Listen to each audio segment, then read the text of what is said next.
You're listening to NT Paranormal After Dark. Nothing normal about it. Your room is so cool. Let's play a song. Okay, I think we're good. Don't laugh at my singing. It's great. It's a great song. Thank you. So we're here with the very tan Jared Herzog. Yeah. He's the host of the Someone You Should Know podcast, which is available on iTunes and Spotify. He's also an accomplished musician, sound technician, filmmaker, confessed history nerd. We were recently guests on his podcast, and we had such a good time talking with him. We wanted to continue the conversation. I really liked the way that podcast turned out. Me too. It's so much better being on somebody else's podcast than, this is than weird. our own, where the sound just drops out out of nowhere. Yeah, this is weird. It's weird being a guest. I'm usually the host, having to carry the conversation forward, but it's... And normally cool. You don't do video like this No, either. no, I don't. That's because I say too much stupid stuff, so I need to edit it out. Otherwise, I sound like an idiot. We should really probably do that with ours. You should still edit everything out, yeah. Well, when we first started the podcast, it was an edited podcast, but it for some reason, we tried it live a couple of times, and we got so much good feedback where we were able to fill the show more with answering the questions, and people because people will ask you questions like, no one knows who you are. Why are you here? Yes, I am single, for anybody who asked. Oh. Yes, I am single. Who's that? Is that Amelia? That's the first name I can see. Amelia. He's another investigator that we investigate with sometimes. Hey, what's good, Amelia? Yeah, he's cool because he found us through our podcast and then started stalking us at live events. And he's like, hey, I'm that guy that's always commenting on your stuff. And so now he goes on investigations with us sometimes. Cool. So that's how that kind of thing works. That's the internet, man. So for the viewers, we have a little past before the just being on your podcast. You do documentaries and filming and stuff like that. Yes, I do. Yes, I do. Do you want me to expand on that? Well, yeah, let's talk about it for a bit. So, so you were filming a documentary about the paranormal or paranormal investigators. What was the focus of that? The focus was to compare the answers of skeptics and believers. So I was like, what logic are skeptics and believers using? And where we were going with it, what we found interesting, we were like, we'd ask people why they think, we would ask the skeptic why they think believers believe, and they would say something along the lines of well, that's because they're gullible, they're idiots. And then we'd ask believers why people are skeptics, and oh, they're just too close-minded, they're idiots, And yeah, it was just extreme. When we're yeah, I see that a lot too. There's no middle ground. No. At all. Even actually, with that's not true. People actually mostly stay the middle ground. Most of the time, we'd be like, do you believe? And they're like, well, it could be true or not, but I'm not sure. But I guess that's more in a demographic of people that don't investigate the paranormal or do anything with it, right? That's kind of like a random census that you took. We did everything. So we did Man on the Street, and then we did a couple paranormal investigators. We did you guys. We did Becky. We don't lump in with paranormal investigators. We're a different class of idiot. Well, that's why different class of idiot. Yeah, no, it was interesting. It sucks that we didn't get to finish it, but it was so cool filming it, and because it's interesting, so it's why the paranormal? What made you want to do a documentary? Because it's a mystery. It's like I don't know what it's like. It's like feeling gravity around, and it's there. You can't prove it. Then why not do one on gravity? Or I guess he did one on gravity. Yeah, I listened to that whole episode. It's called Gravity. We listened to your first episode. Oh, you're talking about the Flat Earther? Yeah. Flat Earther. Yeah, that was a trip. I am very impressed with your podcast, by the way. Thank you, man. There's I guess I'm surprised by it because I'm like, hey, that's somebody I know, and that's a show I've been on now. But it is way better than a lot of the other podcasts that I listen to. I was really impressed by it. I listen to a lot genuinely. of podcasts, and it's way up there. It's listenable. I can listen through the whole thing, and I'm like, I either don't like what's being said or I like what's being said, but I can't turn away. I was trying to drive while we were listening to the BDSM episode, and I'm like, man, we need to pull over because this is just, Yeah. this is awesome. Like you get to. I think our episode's kind of crap because I'm just a crap guest, but the flat Earth. You think everything you're on's crap? So do I. No, not you, me. Yeah. Yeah, so do I. I've always thought that about Ashton, but I'm just glad we can bring it to light. Yeah. No, dude, I really, really appreciate that. So much time. That's why it takes so long to put an episode out, because I put so much time into making a show. Like, I really, really carefully choose the guests. Like, you guys are different.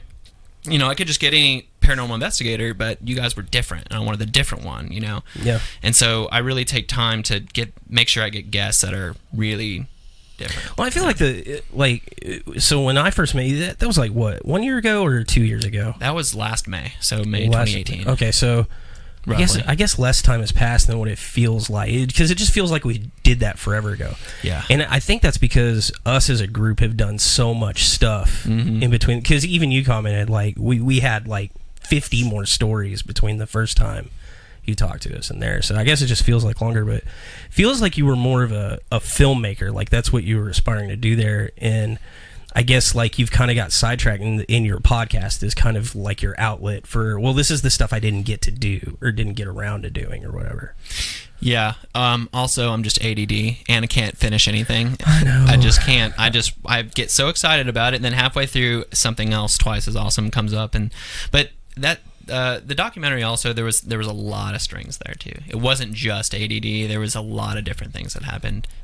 It just with my own personal life. It wasn't anything traumatic, but there was just things change. Yeah, things change, dude. It's, things change. I was like, oh, I don't want to do this, So, but I've got so much stuff that's like backburnered because, like, I was working on it, and I was working on it with a certain person or something like that, and then you end up going your separate ways, and you could still work on it, but then this other project comes up, and there's just always something going on. Like with us, it's so hard for me to get an episode of like our investigations out because the next investigation is always happening, and that's the cool. You're like, I gotta go do that. I gotta make time for this. Like, we have a residential coming up, and that's just gonna cut into our next thing because that's somebody like needs help. So we gotta stop what we're doing to go deal with that, and then I gotta kind of like switch gears and get back in. So I totally feel you on that. Julie wants to know if you're considering finishing that documentary in the future. Yes, for sure. So I have a trailer almost done, and I actually feature a clip from you guys that I've played in almost every episode, including your episode, and it's in the trailer too. And so, because I just think that clip's cool. And so, I do intend on doing it. It's actually more finished than I thought it was, because I went back and reviewed some of it, and I forgot that I've gotten some good shots of my friends, so I was able to place them in cool locations. There's one interview I did that was so awesome, where I had her stand on this wall, and I had the sun just straight behind, so the whole scene is just sky, silhouette, and sun, as she's like explaining something that happened to her, and she wanted to be anonymous, so the silhouette. So you shot for the backlight, yeah. And it turned out so. I love never those watched shots it so much. I never watched. I went back and watched, and I was like, dude, I've got to release this. This is so cool. This looks so.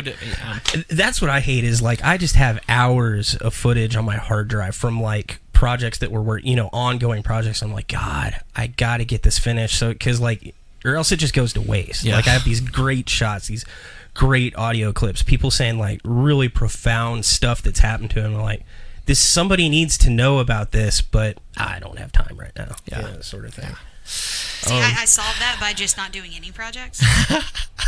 That is true. I love it. Oh, hey, we've got alcohol. Do you have any beverage at all? I can hear my mouth through this. Yes. Beer, that or do sound? you want me to get you a water? I'll take water, beer. I'll take anything. You got a cooler. We're returning the favor. Okay. Oh, do you guys know, and maybe your guests should know, that the very first... So I have a cooler. So I drink beer on every single podcast of mine, and I have never once finished the cooler until my guests from NT Paranormal came up in there. Because we're total mooches. And they're like, do you have a beer in a cooler? Oh, perfect. My favorite part... Go ahead and have some. All right. My favorite part of that podcast is when I start slurring into the microphone. when Sarah just like takes over and she's like, hey... This is my show now. Yeah, y'all are cool. Y'all make a good duo because you do have a balance. You don't say the same things. That's what makes you we have cool. different viewpoints. That's what's good about it. Like, and you're willing to volley between each other. You're willing to listen to each other. You mean she's willing to shit on everything That's that what I have to say? Well, yeah. So I'll be like, this is a thing, and she's like, you're stupid. That's my only function in the group, really, is to tell you you're stupid. Is it working? You're not on the mic. I don't hear you as well. I want to hear you loud. There we go. I'm loud now. Get loud. Needs to face you. Let me hear it. Which is facing? Booty. You hear Right that? there. You're good. Okay. Yeah, Are we better good. now? Yeah, there we go. Look at me just taking over stuff. Like, no, can you? So I like your documentary before that too, though, about the homelessness. Yeah, that was the first time. I remember when you contacted me. I was initially like, yeah, okay, cool. And then I went and I looked at that and I'm like, hey, he's actually really good. So I was more excited about it. How long were you doing like making films and stuff before you started the paranormal documentary? Well, so. Did you go to school for that? I mean, is this just like a hobby you picked up? Or? It's a long story. I'm going to give you as cliff notey as I can. So I majored in advertising, and so I got a job out of college, and I just skipped so much of the story, but I got a job in college, out of college, my first one, where this guy had a bunch of clients, and these clients needed all this sort of random media. And one of them was this doctor's office who needed to promote a portion of their business, and they were like, "Hey, we'd love to do like an internet ad. Can you guys shoot a commercial?" And my boss was like, "Can you shoot a commercial?" And I was like, "Yeah, never." When somebody says, "Can you do the?" You're like, "Yeah, of course." That just sounded cool. I was like, Right. yeah, "Of course, get you." So I make commercials now. Yeah. So I scripted it. I just tried it as hard as I could, and the finished product came out so well. I actually got hired like from another company right off the bat, off that one video. And so I was like, whoa. And so after that, I just started making ads for different companies, just doing video work. And then I was like, well, this is cool, I guess. And then I just had this homeless idea because I just saw. I was like, man, it'd be so cool. The initial thought for the homeless video or doc was I wanted to find out who they were before they were homeless, or like take life advice from them. That was sort of the premise.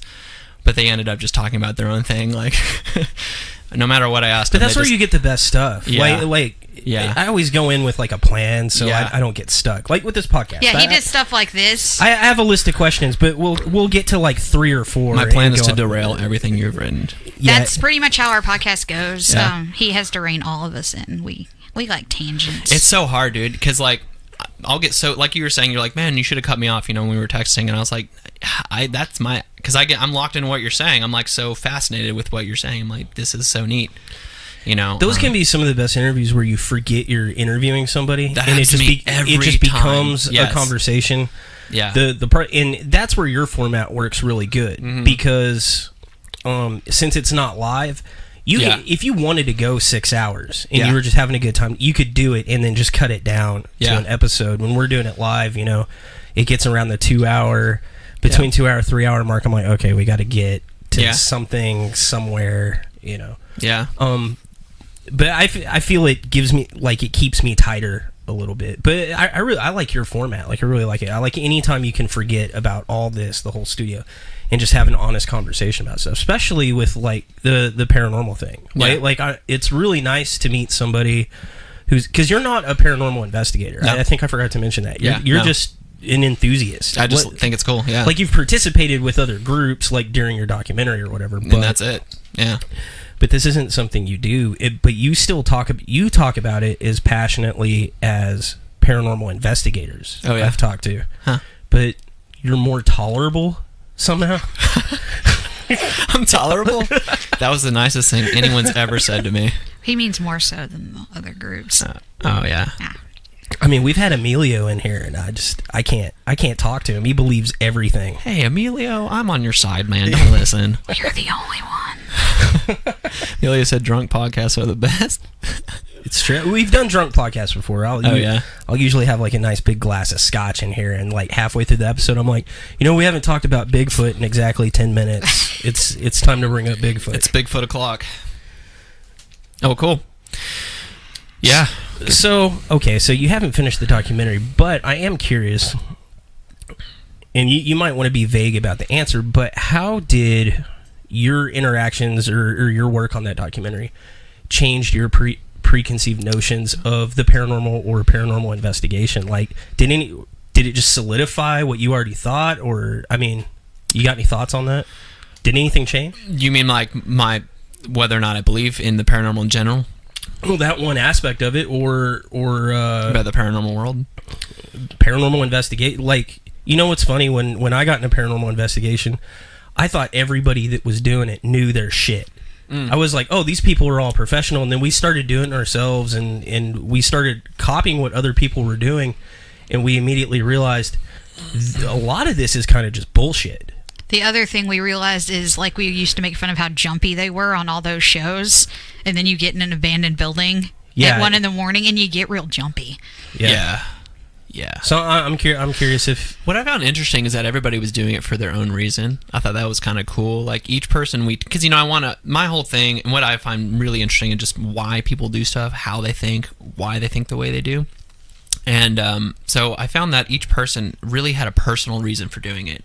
Which is different than I think a lot of things, a lot of like hobbies. Like, people had like this, you know, like what's her name? What is her name at Mineral Wells? Not Angela. It's Angela. Yeah, Angela Morgan. She's fantastic. She's been on the Travel Channel. She's an amazing, amazing person. If she's listening, she likes a lot of my stuff, so I bet she might be. But anyway, you know, she told me this story. This, I don't know if I should share it. She shared it on camera, though. She's in the doc, and she gave this incredible story where she's like crying through it, and it's amazing. Yeah, we're like in the we're in this like so. It's just crazy because I'm not really a part of the paranormal world, but for some reason I just am right now. You're drawn to it. I guess. And like, yeah. Your thumb's on the heartbeat of it, but you're not like like my picture from her is on the Travel Channel of like, I guess, some girl in a ballroom gown touching me or whatever. And so like just recently I was on the Travel Channel from that, and anyway, but we were in that ballroom, and I was like, why do you believe in this? And she goes into this long story about like how she had a person on her tour, was like a kid, and the kid was kind of rude to her and like would call her out, just like, no, whatever, like blah blah. So in the tour, like during the tour, she was just being a jerk. We get that a lot. Oh, do you? Yeah, so very much. So this kids are the worst. I know. So this kid ends up dying. Like, he dies. Yeah, and so the mom. Now I feel really bad. I know. Like, this whole story just took a completely dark turn. I almost shouldn't tell the story because she tells the whole story on the doc, and it's fantastic. But long story short, like, I guess something happened to her phone where like his mom's number was typed into her phone somehow, and he called the number, and ends up being this kid's mom. Or, you know, I'm telling the story so wrong. Angela's screaming right now. I'm sorry. No! But she has this amazing, profound story, and I find that each paranormal investigator has this like personal thing about it. There's something deep within them that I found really neat, and it just makes me wonder: are people believing in this because they need to? You know, like, did somebody die and they're like, man, I don't want my grandma to just be gone forever. Like, I want to believe she's still here in some form. Yeah, a lot of what we found out on like the psychological side. I mean, so far, you know, nothing's set in stone. We could always be proven wrong later, but a lot of what we found out is it has a lot to do with the grieving process. Sure. And what would you say, like 80%?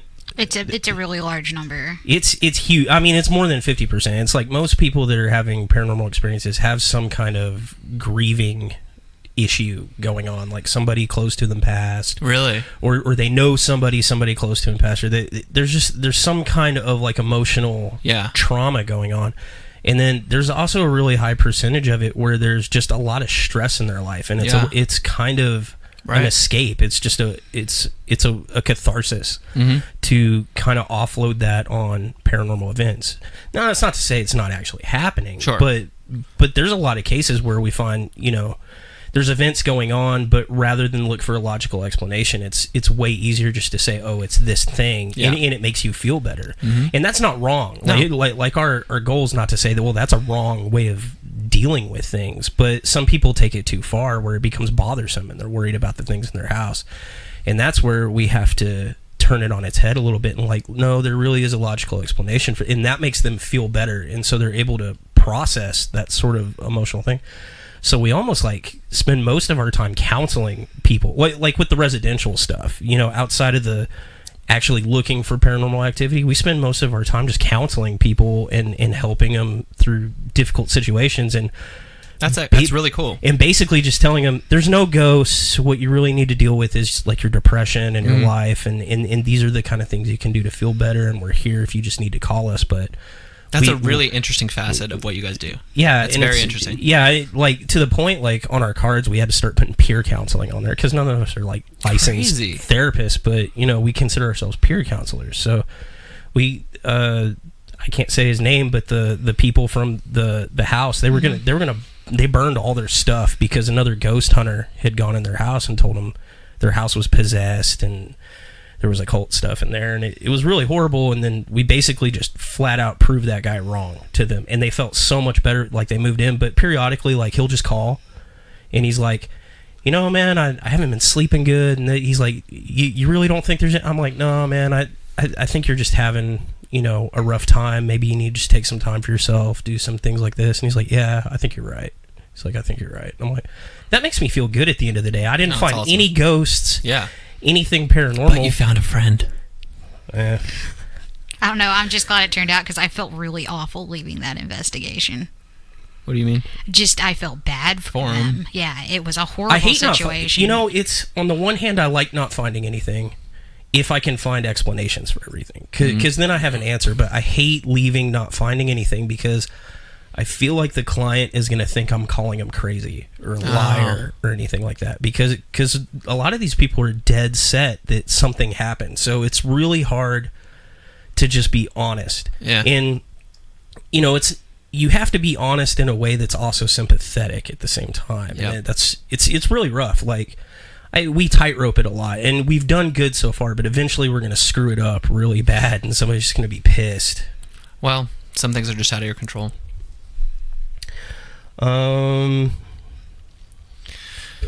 So, you've talked to... How many investigative groups did you talk to? Oh, how many did we talk to? I guess 4.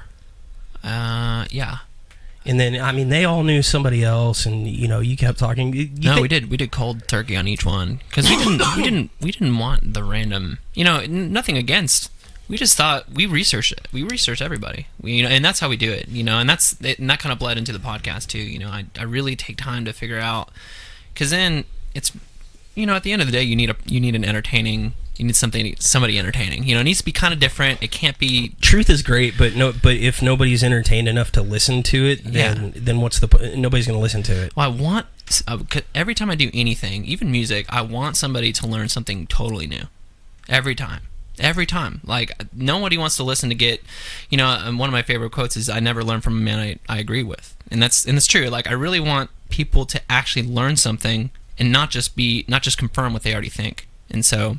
I usually will pick people that are a little outside the norm of the abnorm. So, like, you guys are different, even though, like, your whole thing is different. You know what I mean? Like, paranormal's kind of out there, speaking. Well, you mean for norms of paranormal? You pick the weirdos from the weirdos. Yeah. No, but you are. You're taking this whole subreddit and dividing it up. Yes, you're a sub Reddit.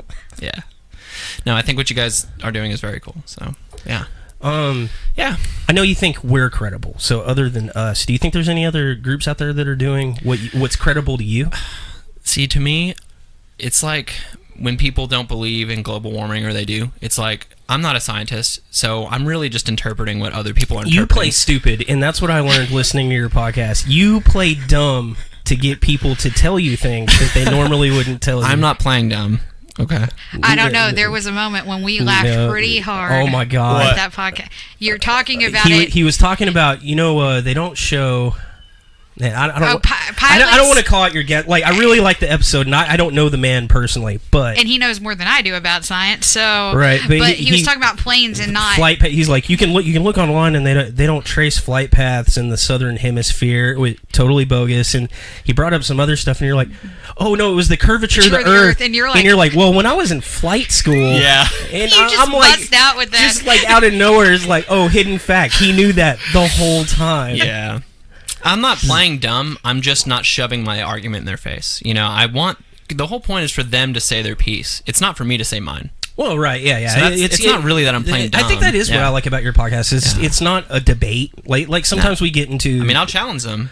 Yeah, but yeah, you are listening. I don't know. There were some things that guy anger me because there were just some like blatantly bad facts, but you called him on it. You did. You were like, no, this, and then he would take like a little snippet of what you said, and it completely ignore the rest and like misquote you like to your face, and you would like try to correct it, and then he'd keep going. You're like, all right, just on to the next thing. But I kept bringing up the point where I've talked to a lot of flat earthers like online, and all of them seem to be very smart. Yeah. And that's it doesn't. I think it's part of it's that Dunning-Kruger effect. It's not. Well, first off, no one's dumb. Like they're smart enough to make an argument. Yeah. But they're not knowledgeable enough in the topic, the science behind it. But what they are is they're at the top of that bell curve where they're at maximum confidence of their knowledge of it. And so if I tell you the wrong information confidently enough, you'll question. You've been to flight school. You know how to calculate trajectory. They have this thing called VFR, which means that if you get stuck in clouds, you still got to know where you're going. But if I confidently bullshit you enough, you'll be like, well, maybe I'm wrong. No, I did math there. I mean, we would like get equations and stuff. Like, see, you're not fucking equations. I don't know. I'm calling you on your crap. I live at that point of the bell curve where I think I know when I'm not playing that, and it's also a shtick that I don't think it's a shtick. I think you're just good at talking to people. I'm just giving you crap. Yeah, you can.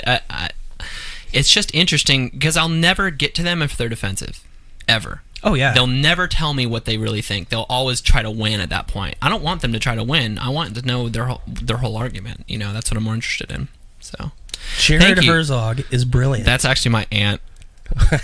Hey, Aunt Pam. I was actually with her. Like, you brought your aunt to the podcast. Yeah. Hey, my mom's on here. No, say my mom watches sometimes. Yeah, they're visiting. They're visiting my mom, and I was like, yeah, I'm going to be on this paranormal podcast, and I just signed her up for mine just now. So thank you. You're brilliant, Aunt Pam. Just keep things on track. How would you before you started really getting into this? And now, how would you classify yourself? More skeptic, more believer? You have to lean one way or the other. That's true. Like you can't totally ride. You can't completely ride the line. Yes, I can. No, you're so skeptic. She's interesting, but you know what? I find skeptics more interesting than believers. I think because I think it's a lot harder to be a skeptic than it is a believer. Because really, you don't have to prove anything if you're a believer. Really, you can just say I operate on faith and I'm cool with that. You know, like, I don't have any proof, but I believe it, and I don't need you to believe it. But skeptics have a job. They have to prove it to you. Like, no, this is not real. You're just a blah, blah, blah, blah, blah, blah. You know, like her, she's like, you're like, no, I felt the hand grab me, and you're like, yeah, it was the wind. Like, that's because our reality is our own. I mean, that's... Yeah. That's actually funny, because that's the opposite of how science works. It's not that you prove right or wrong. The person who states the fact has to prove it. That's the the burden of proof is the person that is stating the fact. Yeah, just like our justice system, kind of, sort of. But real life doesn't really work like that. But which camp are you in? You see, that's what you did on your podcast. You'll cleverly try to sidestep. Oh, you politicianed your way out of I did. Questions. Yeah, he tried to catch me on like 3 or 4 of them. They have studied me before this podcast, and I feel so vulnerable. Half our team is like psychologists, so you know that's cool. I like that. No, y'all can give me as much crap you want. I think that I'm on the. I really do say that I'm in the middle. I don't really know. I think, I'll say it this way. I think most of the stuff that I see, like quote-unquote evidence, is not real. But I do think some of the stuff is pretty freaking compelling, where I'm like, I can't even begin to explain this. Okay, it's a later question, but like, what's your favorite piece of evidence that you've seen? Like, what... Ever? Yeah, like, okay, there's a few different... You can't just... No one's got a favorite, right? But I think I do. I do. What's your favorite? I think, so what's interesting about, the show Ghost Adventures, this is what actually piqued my interest, was that dang show. But what's interesting is that Aaron, the guy in there, it's just, he's no actor. Like Zach is an actor. He's an authority. And he's gotten better over the years. And he's good. But, Aaron is so helplessly himself. When I see his reactions to stuff, and he's really, really scared. That guy is genuinely really, really scared. And when he experiences things, I'm way more compelled than any of the three. Because Zach's trying to sell a show. Aaron and what's his name? Nick. I guess he's not on it Oh, anymore. yeah, he's not on. He got kicked off because he wasn't selling it anymore. He like flat out was like, this ain't real or something like that. Right? Well, he had said that they had augmented some footage to make it a little bit better. I'm sure they did. I'm sure they did. Even if they've outright faked some stuff, I don't think you paranormal investigate on a show that long and not accidentally run up against something that actually happened by accident. You know, it's statistically you're going to get something weird at some point. Yeah. And, I realize they have a job to do. I think if it was just purely amateur, maybe they wouldn't do that. But Aaron is so authentic when he's genuinely scared, because he's always goofy. But then there was one time that he's actually in the Baker, and the Baker Hotel is in Mineral Wells. I've actually been there, and it's really cool. But he was in there in the basement, and he's just hearing stuff, and and you can see in that human being's face that is a true panic, and he's like, dude, and he's actually scared. Yeah. And just out of nowhere, you can hear this like mama, like in the background, almost out of a movie. But the way he heard it with his own ears. He's like, oh, I just heard mama, and you can go back and hear it, and it sounds clear as day, that I'm getting goosebumps talking about it. Yeah.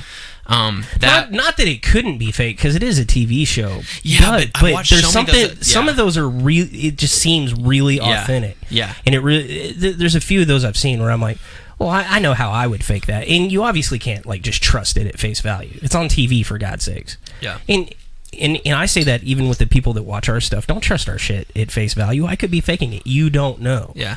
Until I start showing little different bits of proof at how this is how you can tell we're not faking it. Yeah. Well, it's also fun to watch a show in good faith. It's like it's fun to trust it. You know what I mean? At the end of the day, it's fun to trust what you're watching. Heather says you're handsome. Wow, that's my mom. I think the only people that watch our podcast are moms. Like my mom, your mom, his aunt. That's cool. That's cool.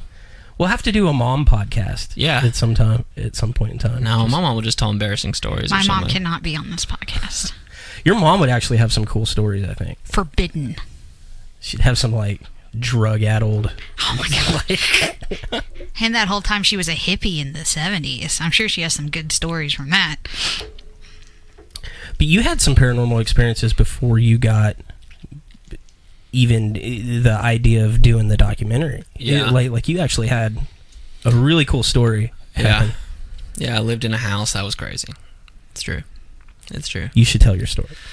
Okay, so a bunch of stuff happened in that house. The most profound thing... You want another beer? Yeah. Thank you.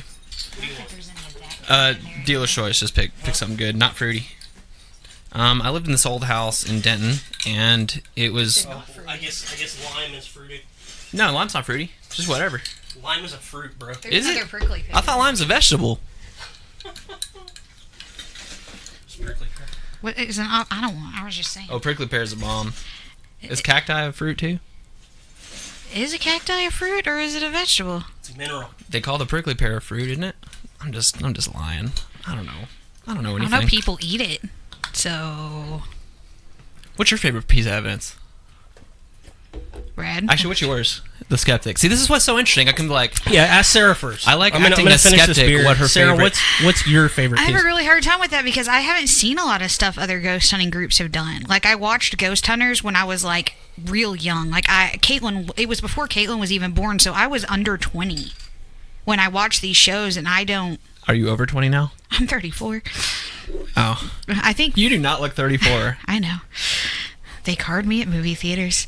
I haven't watched, besides the ones I've watched with you, I haven't watched anything for 13 years. I force her to watch other people's ghost shows. She's like, I don't want to watch this. I'm like, no, we're watching I can't anymore because it just pales in comparison to actually going out and doing it. I made her watch our next episode, the preview for it, which I'm going to bring up some clips and stuff for you to react to. Stoked.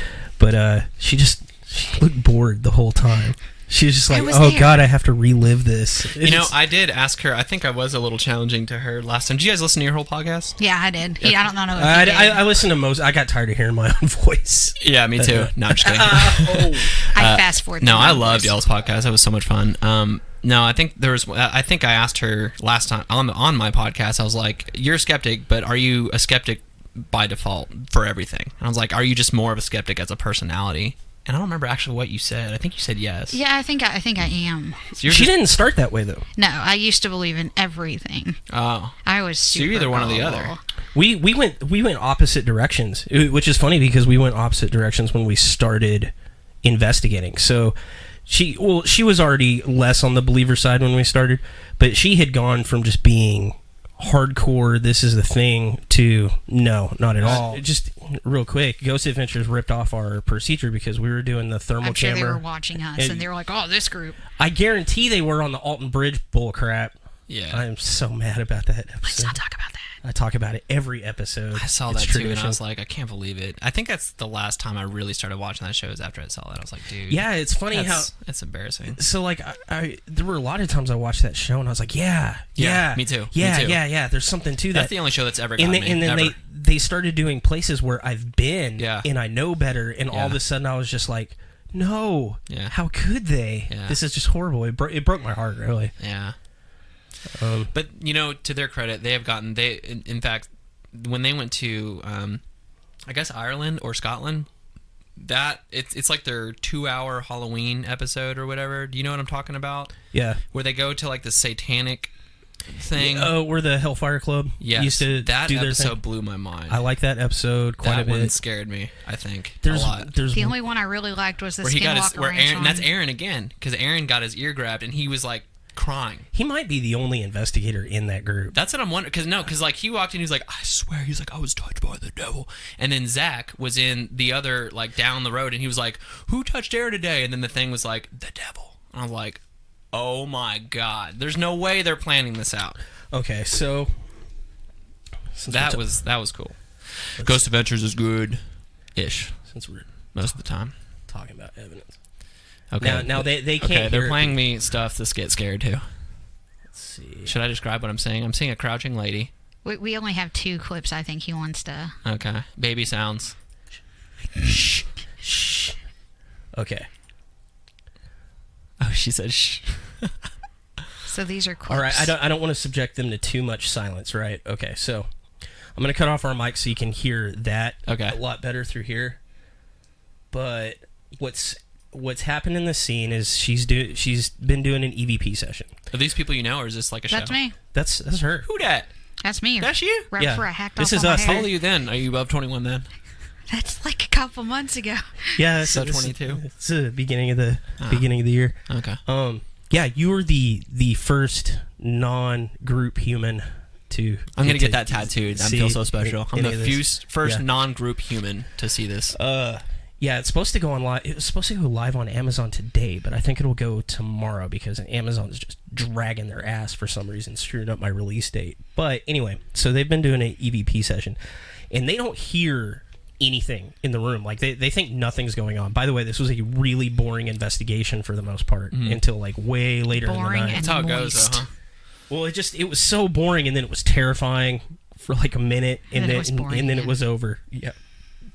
But anyway, all the stuff that's tagged previous to this, there's been like some footsteps, some tapping, some weird things can't really identify. I got like 4 cameras in this area, or I have that one that's overhead is pointed this way, and it'll flip back and forth, and then Dawn's filming this way, and then there's 3 microphones in the room.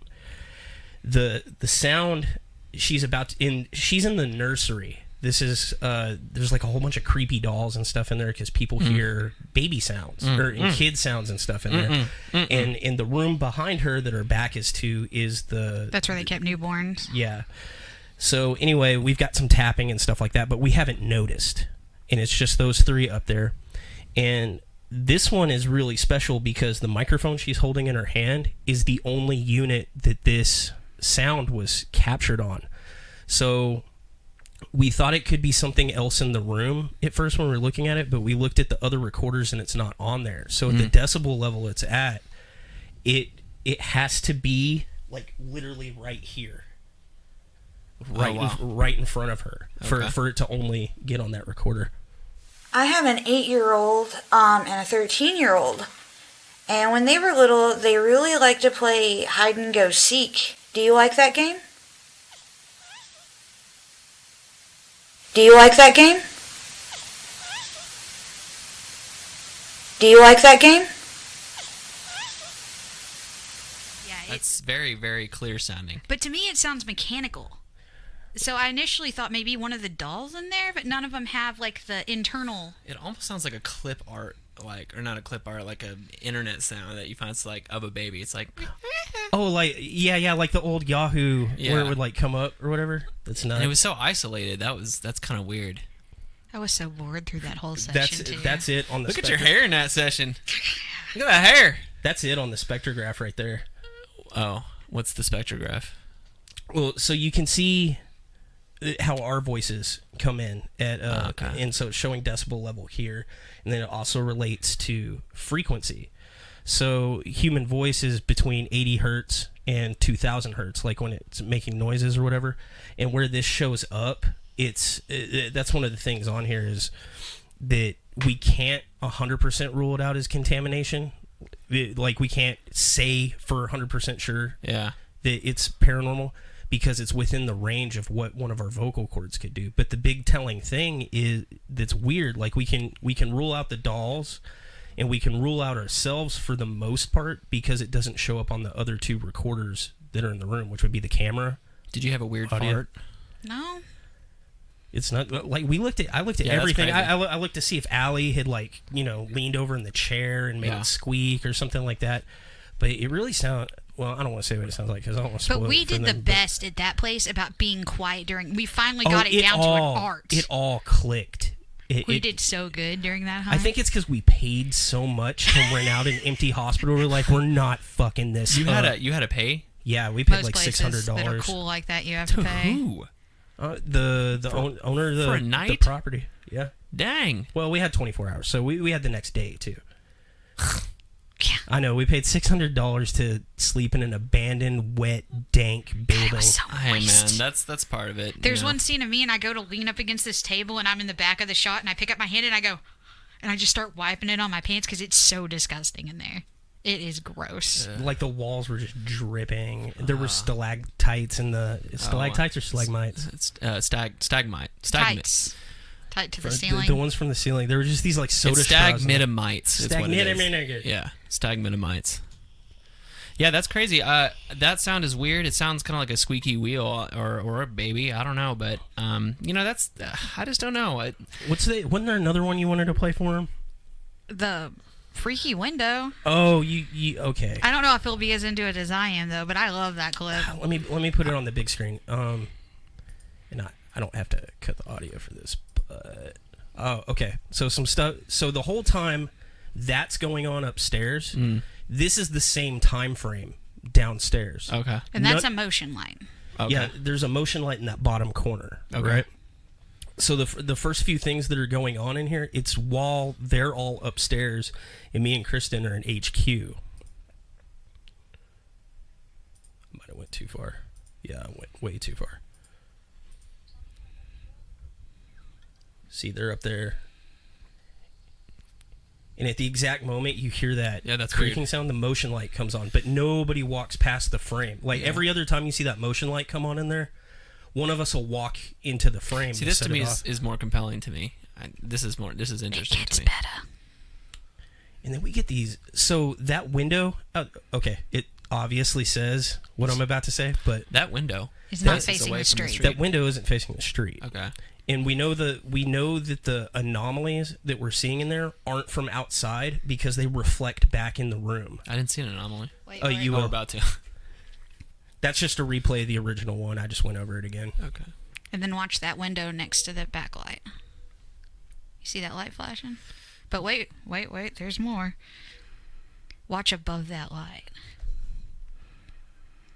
So what's weird about so that kind of looks like a car That maybe really, passing. really looks like traffic coming through trees. That's all I could. That's what I first thought. But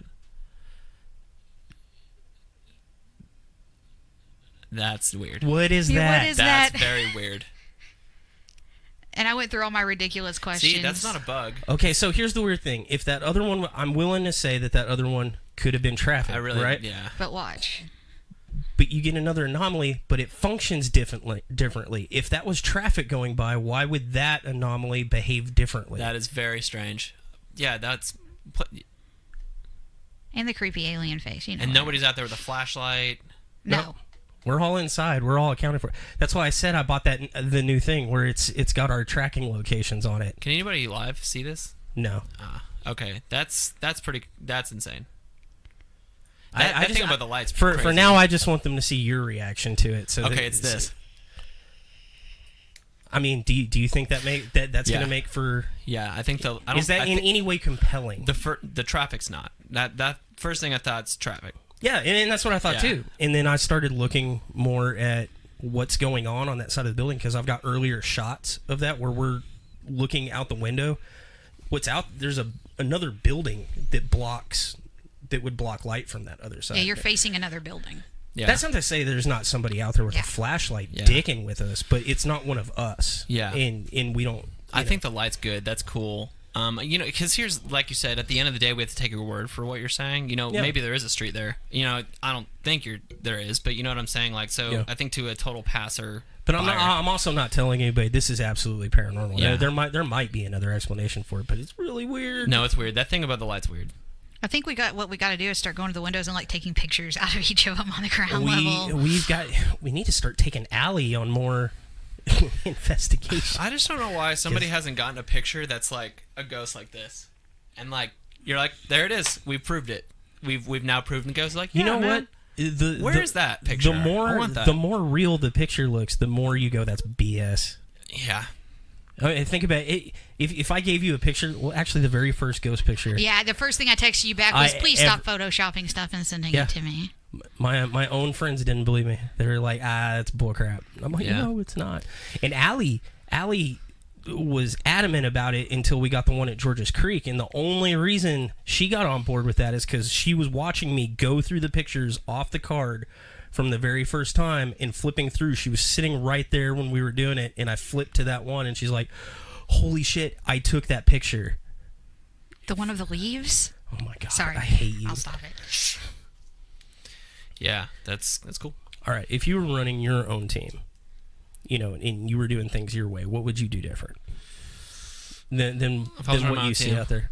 Well, I'd put me in charge for sure, and then I'd fire everybody. And then I would say, this is called Someone You Should Know, the video version in an old abandoned warehouse I paid $600 for. And, something like that. What would I do? What do you mean, what would I do?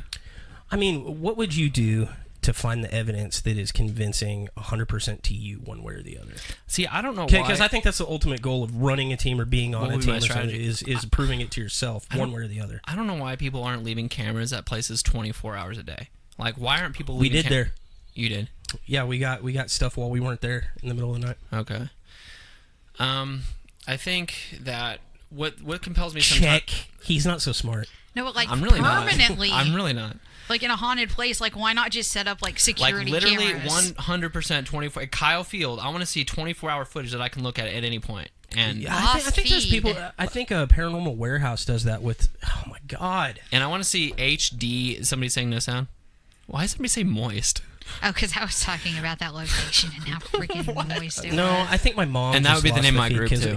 Because we're still transmitting. Okay. Somebody said, "Hey, Herzog's any relation to Amber?" No. Haha, shut you down. No, it's not a shutdown. That was an answer to your question. Thank you for your question. Please feel free to ask more. Yes, I am single. I know that question was coming, so. Awesome. That's a joke. Oh, what do you mean? Like 5 people have messaged me and asked. That's totally happening. Yes. We'll get you hooked up with somebody crazy. No, I want to see like the we definitely haven't lost feed because she said that. You know, have you ever seen like Planet Earth 2? Yes. I want that camera crew to go ghost. Oh my God. That's what I want. You couldn't afford that. I want someone to afford that. I want some Elon Musk. That's one of the first things that we noticed. We're like, why is everybody using these really crappy cameras? Like, why doesn't somebody get like a 4K? That's what I'm saying. I want like 10 4Ks in wherever, and I want HD footage, or like 4K footage. Yeah. That's what I want. Well, we figured out really quickly why everybody didn't do that, because most of the people that are ghost hunting are immature. Yeah, they're doing it by themselves. We all have just like regular day jobs. Exactly, like we can't all afford. And that's understandable. Like, but I think when you ask like, what do I want to see? Yeah. That's where because it's like, I feel like that's the step it's going to take, and then someone's going to capture something insane in 4K, and all the amateurs are going to be like, see? It's funny you say that. I was saying Paranormal Warehouse, they've got a lot of locations that they have access to, and I think they have like 24/7 just live feed Really? going all the time, and no one ever finds anything there. I went to this haunted like ghost walk with my girlfriend at the time in Plano, and they had a live feed of the video inside. It was like you can stand outside the house and you see the live video of it inside. It was like totally dark, and it was like an old pioneer house, and there was some like, I don't know about orbs, but we did see like some crazy weird orbs like go by on the screen and like stop, come up, go like this, then like that, and we watched it live, and we were like, ah! And then right after we walked away, and we're like, dude, that was totally a loopy video. Like, there's no way we saw that right when we walked up, But, maybe we did. I don't know. I don't know if it's so like the argument for it. If I totally believed in orbs, I would say, well, if there's something that's going to interact with you, it'd wait for you to get there. Well, see, that's my question. If you just put a camera up on like something, does it need human interaction? Yeah, I mean, you could put a camera in somewhere 24 hours a day and never get anything, but you're not going to get anything until something goes there, because it's just not going to interact. It's got no reason to. Like, it doesn't just function independently. Maybe. I don't know. It's just a thought process. What other questions you got? Ask me something weird. What do you think about UFOs and cryptids? Like, you've got an opinion on the supernatural. What do you think about the rest of the paranormal? Like, because you only interviewed people that were into the supernatural side of it. Yeah, I could never get a true. I got a few skeptics, but they still kind of rode the fence. I never got a true skeptic. No one's like, no, it is for sure not real. Did you interview any Bigfoot hunters? Nah, I'm out on that. You don't believe in cryptids? Is that what it is? Yeah, no, cryptids. I'm cryptozoology. Is that what it's called? Yeah. Bigfoot, skinwalkers, vampires, werewolves. I feel like we have satellites now that can hear your conversation based on vibrations in the wall. I just seriously doubt we can't find a Bigfoot in a forest. What do you think? Okay, so we talked about like what do you think would be the best piece of evidence, or like what you would do different, like that would be. What do you think is out there right now that that even you, like not a paranormal investigator, think is ridiculous? Like, why are they doing that? That proves nothing. There's no value in it. No value in what? Wait, what? Like some kind of experiment, or like Ouija boards. Like you're like, that's stupid. That's not a thing. I think nothing is valueless. I don't think anything's stupid. I think there's really nothing that. I mean, Bigfoot. I'm just either convinced or not convinced, but I don't think it's useless to go find out. I think it's useful to find out whatever you think it is. But I think if your experiment's flawed, you're just feeding yourself bad information. Yeah, but, it's the crazy people who do stuff not conventionally that end up finding weird stuff, too. I just say, dude, if you're trying something, try stuff. Maybe you'll figure something out, It's really all just guesswork.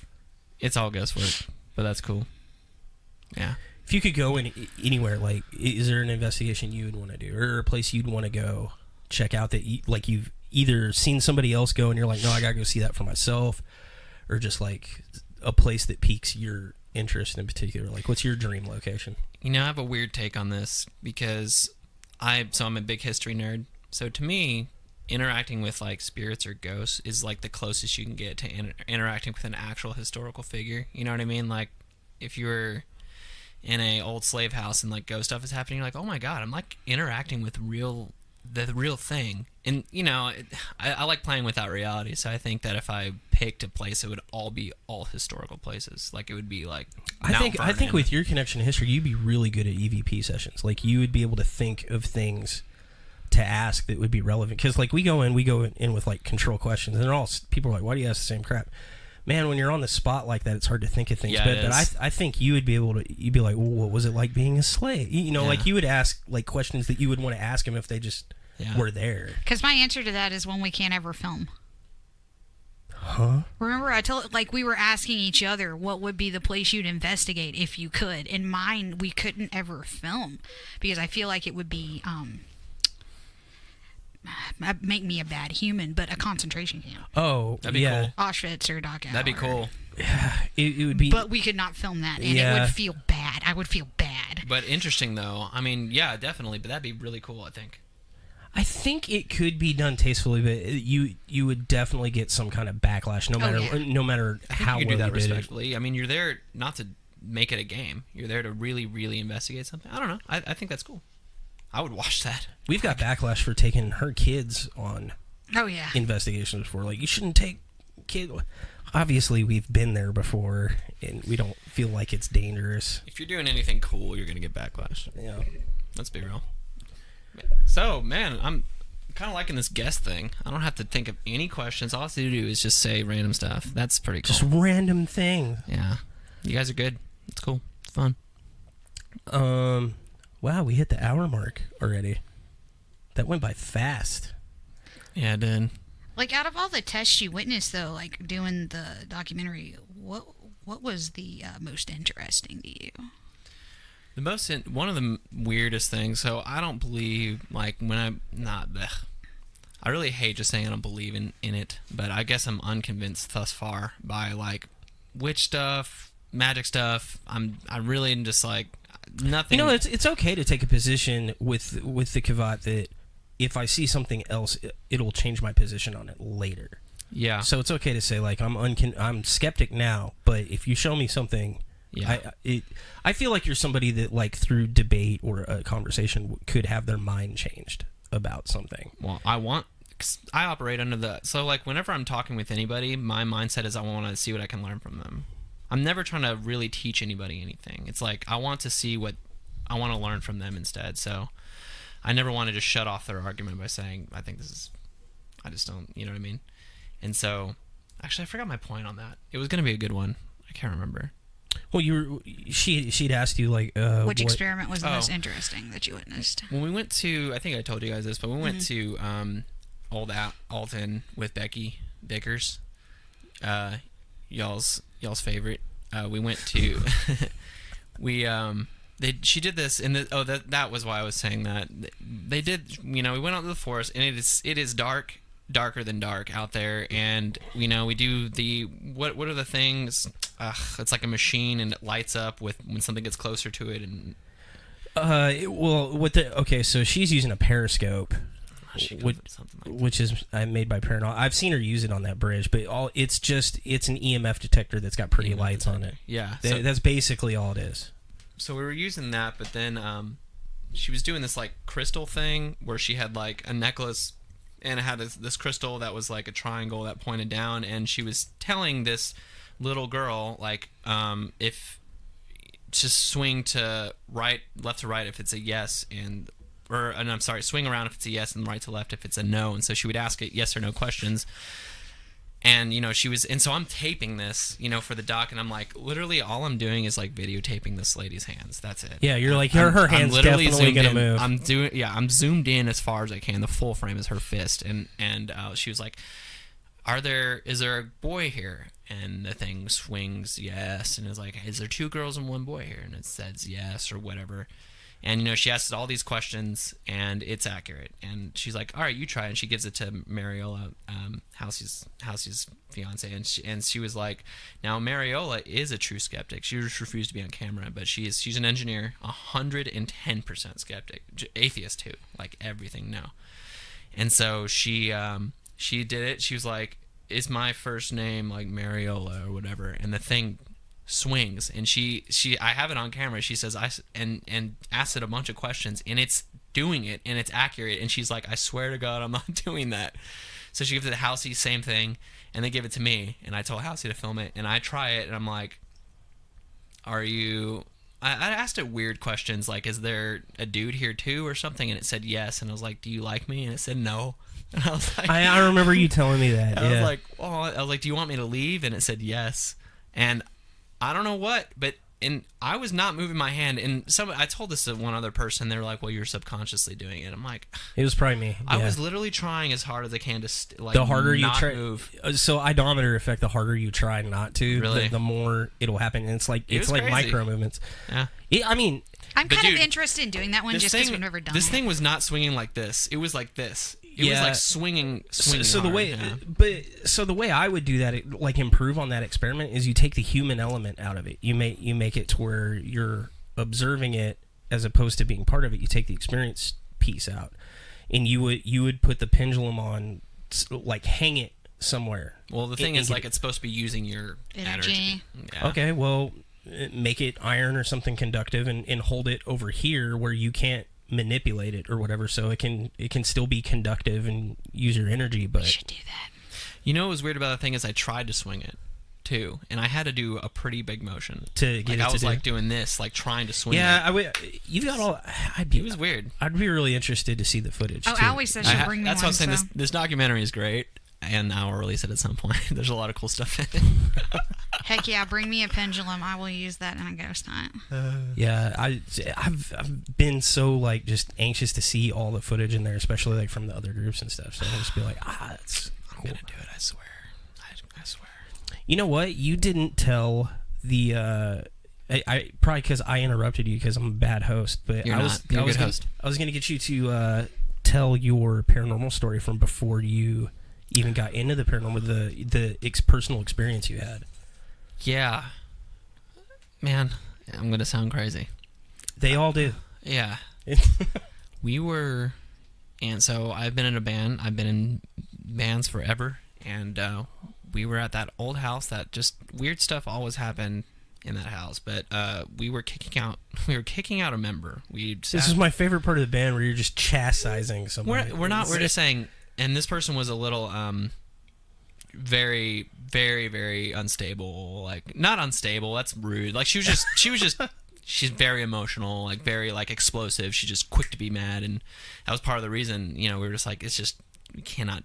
Yeah. And so I was just trying to explain this to her, and she, you know, and it was not going well. I did not use a good choice of words or something. She was pretty mad, and it was not, the conversation was not going well. And in the middle of it, we're sitting on opposite couches. I'm facing her on one couch with Halsey next to me, and she is on the other side facing us. And right in the middle of that, we just hear like something is walking on the roof that's really, really heavy. It sounded like a man, and it was like doom, doom, doom, dang, dang, doom, boom, like loud, where it was interrupting our argument we were having. And it walks for like a full like 15 to 20 seconds, like a long time. It's like that's a long time for a paranormal event. So we stop. That's forever. We stop, and what's neat is that we were all looking and following it. Each one of us were following it, so it wasn't like we weren't just hearing things. Like, we were all following it with our eyes, like looking up like this, and we could see it. It's like you could see it. You know, it was just so apparently right there, and now there, and it's just walking. And it walked like in a spiral, like it was like doom, doom, doom, doom, doom, doom.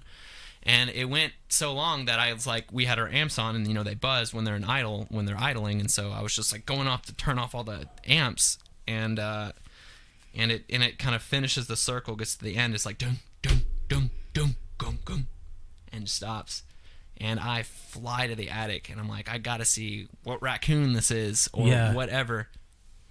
And just nothing. You can't even crouch in that thing. You can't even crouch in there. It's so not like, you know, it's easy for me as like the listener to that. I can come up with 1,000 things that could be, but I was not there. Yeah. And when you have that experience, it is so valid. Like it's, you're there. Like you're not even looking for an explanation for it. You're just like, this is the experience I had, like flatly. And I can say it's a raccoon all day, but it doesn't matter how well you describe that. Unless I was there, I'm not gonna get it. Yeah, there's no getting that for anybody.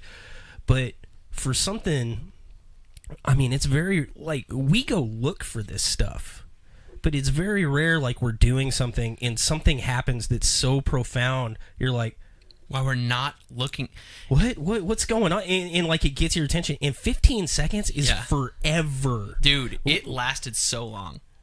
Like it lasted.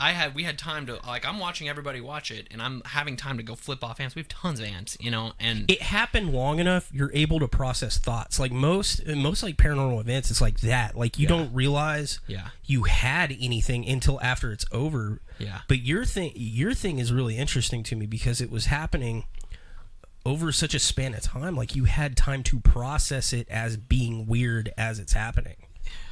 Yeah, that's a pretty rare We still experience. talk about that. It was just the weird, and I think the compelling part too is I wasn't alone. It wasn't like, you know what I mean. We all three heard it, and we all three talk about it way later. Yeah. You know, it's like we all, you know, there was absolutely something there. Was it an actual dude in there, like, and you just really good at hiding? Got a hobo hiding in the attic. I don't know. I had that attic hobo that one time. So Oh my You did? god, your attic No. hobo. Those are pesky. She lived in an apartment, it's a whole horror story. and yeah, there's I a think you told me this. it's nuts. Something where he came down through the roof or something like that. No, I would wake up in the morning and we had one of those like push-up square attic things in the hall, and I come out of my bedroom and it would just be open. Oh yeah, that's so weird. I every did day. not like it, and my kids did not like it. And I thought you guys were gonna ask me something that was gonna like really trip me up. I was like, kind of like, man, these guys are smart. They, you know, like to have fun. I'm wondering if they're just gonna ask me some question I'm not gonna be able to answer and look like a buffoon. But you haven't at all. You gave me a bunch of softballs. I appreciate that. Softballs? No, I just ask honest questions. Oh, I like it. We're not really trying to throw anyone here. We don't have the skills. Yes, you do. I mean, what would be the advantage of me throwing you off? Like, oh, I proved that, you know, I chase ghosts on my free time and you don't, buddy. No, Yeah. I really like your approach to it. It follows through. It shows on your podcast too, because it's a really non-judgmental sort of approach to it. Sure. I just want to hear the story. I just want to get to the information and then just kind of digest it and see where it sits. And I think that's really good. Thank you. And I like your stories, and I liked your approach to the documentary too, because I know you were really fair with us, because a lot of other groups don't like us. Oh, yeah? Because of the way we do things.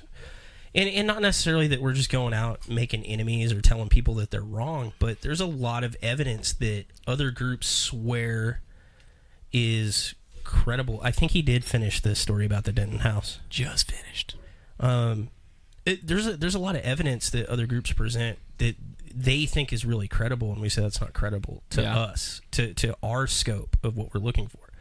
Because we're specifically looking for scientific proof. Like, we're not looking for like, I've already got things that emotionally validate things to me. I've had experiences that scared the living shit out of me. Yeah. And I know it's a thing to a degree, but I want the scientific evidence there so that I can get to the mechanic behind it. Like, how does this thing work? What is it really? I hope you guys figure it out. I hope you get the 4K footage, and I hope you guys get famous. That's my wish for you. It could maybe happen. It will. You know, you guys just keep after it. Work hard. Do good work. It will come to you. I believe it. I believe in you guys. Being famous is something I don't want to do. You know what I mean? In the paranormal world, people are going to be like, those guys, we need to do it their way, because they obviously Who's caused those something. people that offer money for like paranormal evidence they can't debunk? Me. But there is like Amazing Randy? Yeah, he's dead now. No, there was unfortunately. another group that was doing that. There was a guy that continued on ghost hunting.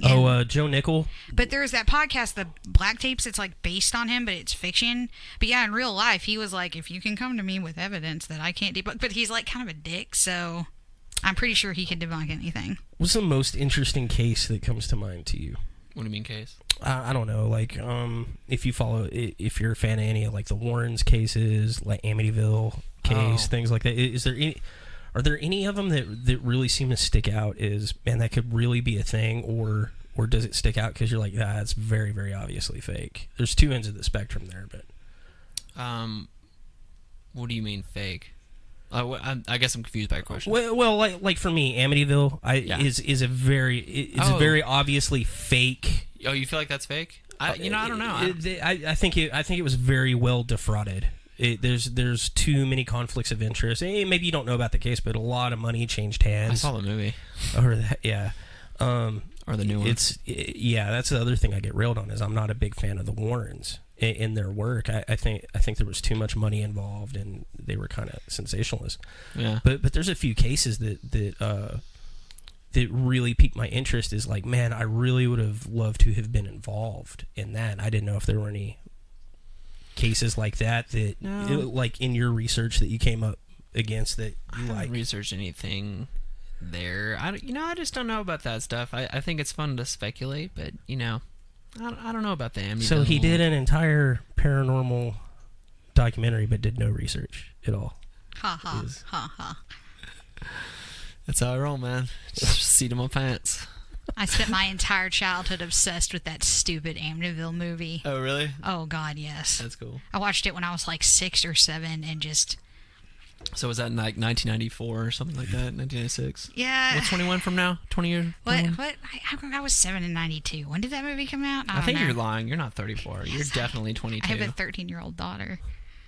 So you had her when you were 9? 9. Oh yeah, that's right. Ghost Hunters is back. Ghost Hunters is back. But it's not with the same 2 main guys. It's just one of them. Yeah. It's the skinny plumber. It's Yeah. Luigi. It's not the fat dude.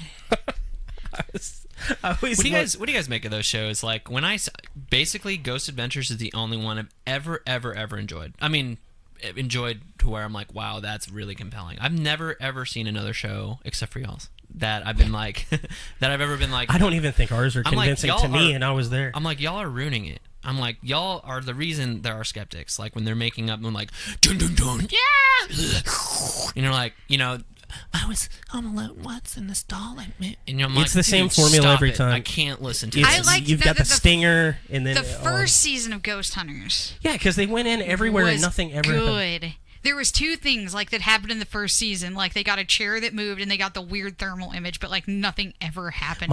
You know what my favorite episode of Ghost Hunters was? Where they get the bat down in the basement. It's not paranormal. When they There's keep a sending bat the down there. dudes down. So they come up and then they'll just send other people in the group down And to they'll run wait. into the bat. They'll wait for them to freak out. Dude, Amityville didn't come out till '99. I was 14, man. Thank you, man. The original Amityville, really? That came out in '79, I think. No, it didn't. It was 80s, Hey. wasn't it? Ashton, would you ever work on one of those shows? Yeah, In good- it pays in- money. in good I could conscience. quit my day job. Okay, what if a show is totally faking? Like 100%, they're like, okay, we record our voices, we pitch it down, and we blah, blah, blah, and we pitch things up, and we knock. When they knock, we'll knock back, blah, blah. This is fake. Would you work on that show? How much are they paying? $90,000 a year. No, No. not for that. And fame. No. The only cool Guys. thing about being on one of those shows is that they get such cool Oh places. my god, yeah, that's the thing. I would. They go that's- to like Scotland and That's the problem is like whether they're faking it or not, I'd still want to tag her along because they can get into all the places that I have to beg to get Yeah. into, and they just call. They're like, Or pay. "We're with MTV." Like we're with the Travel Channel. yeah. They get it everywhere. We had an interview with a producer from MTV, and they gave us this totally crap offer. Really? And I turned it around, and they considered it for a while, but I turned it around on them and said, "Hey, how about this?" Because they were like, "Yeah, we'll pay you like this. You'll pay for everything, and we'll give you the privilege of being on the network." And I was like, "It sounds stupid. It's horrible. I'd still have to work a day job and try to do a filming schedule." I was like, "How about this? How about you pay me a normal like salary so I can just quit my day job? Yeah. My team will go in ahead of whatever fabulous looking people you get to be on your program because we're all overweight and horrible looking, right? Yeah, I don't want to be. But we're legitimate." Shut up! You guys are way too hard on yourselves. And then, but the thing I offered, if any producers are listening, I think you're fantastic looking. my offer was my team would And that's go not the in beer talking. to a location ahead of the fabulous looking team and decide if there was anything worth getting there or not for very reasonable salary. If there wasn't anything to get there, they don't have to pay their high paid actors to go in there and do the investigation. They save a whole bunch of money doing that. And so they only pay these people to go into locations where they could potentially really get something. And they were like, "That's a very interesting thing." And then they didn't call me back. They probably took your idea. Okay, I have a question. On a scale of 1 to 10, so I would. This is a review because I've already asked this question. On a scale of 1 to 10, 0 being skeptic, 10 being believer, where are you at? And then I want to ask Ashton that right after you. A 3. Okay, where are you at? God, you're as high as a 3? I didn't expect that at all. I think most people revolve between 4 and 6. Really? Yeah, I think the average is between 4 and 6. I just say that because if someone brings me like really compelling evidence, like I'm willing to change my mind. That's Yeah. good. No, that is good. If a ghost jumps out in front of me, So I'm not 0 gonna, is there's nothing that can convince me. I'm embarrassed to say, like, I'm probably like around a 6, somewhere between Why a is that 5 and a embarrassing? 6. I don't know. I think for what we're trying to do, the field we're in, I think I'm supposed to be more skeptical, more I think you're pretty skeptical. objective, but Because you can be a believer and still want really good evidence. Catherine does say that we can't do that because they'd never investigate anywhere. yeah, I just turn everybody away. No, that place is crap. And then we just shoot our own video there every time. We all kind of waver like when we're on a ghost hunt, though. It's a really interesting phenomenon that when you're like actually out there, I go from a 3 to a 9 real effing fast That's when funny. it's dark and there's like animals breathing heavy in the woods. Yeah. Yeah, one of the bad reviews we got on our pilot episode was, oh, the stupidest part of that show was, oh, I went to a place that is rumored to have paranormal activity, and somebody got scared and made a phone call about it because they were alone in the house. Okay, they weren't there. That was terrifying. That was my answer to it, is like, yeah, I can see how that's stupid watching the video. This is why skeptics are interesting. This is why they're more interesting, is because when a skeptic gets scared, I'm like, why are you scared? So I'm in a antique store, and I'm in this room, and the front door is bolted. I can't get out, and there's only one door.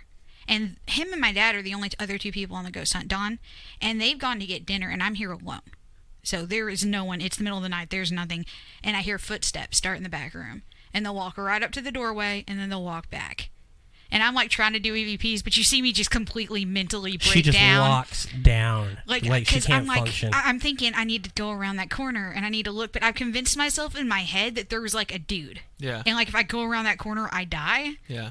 And then you see me start looking around because I'm like, I could get out that window.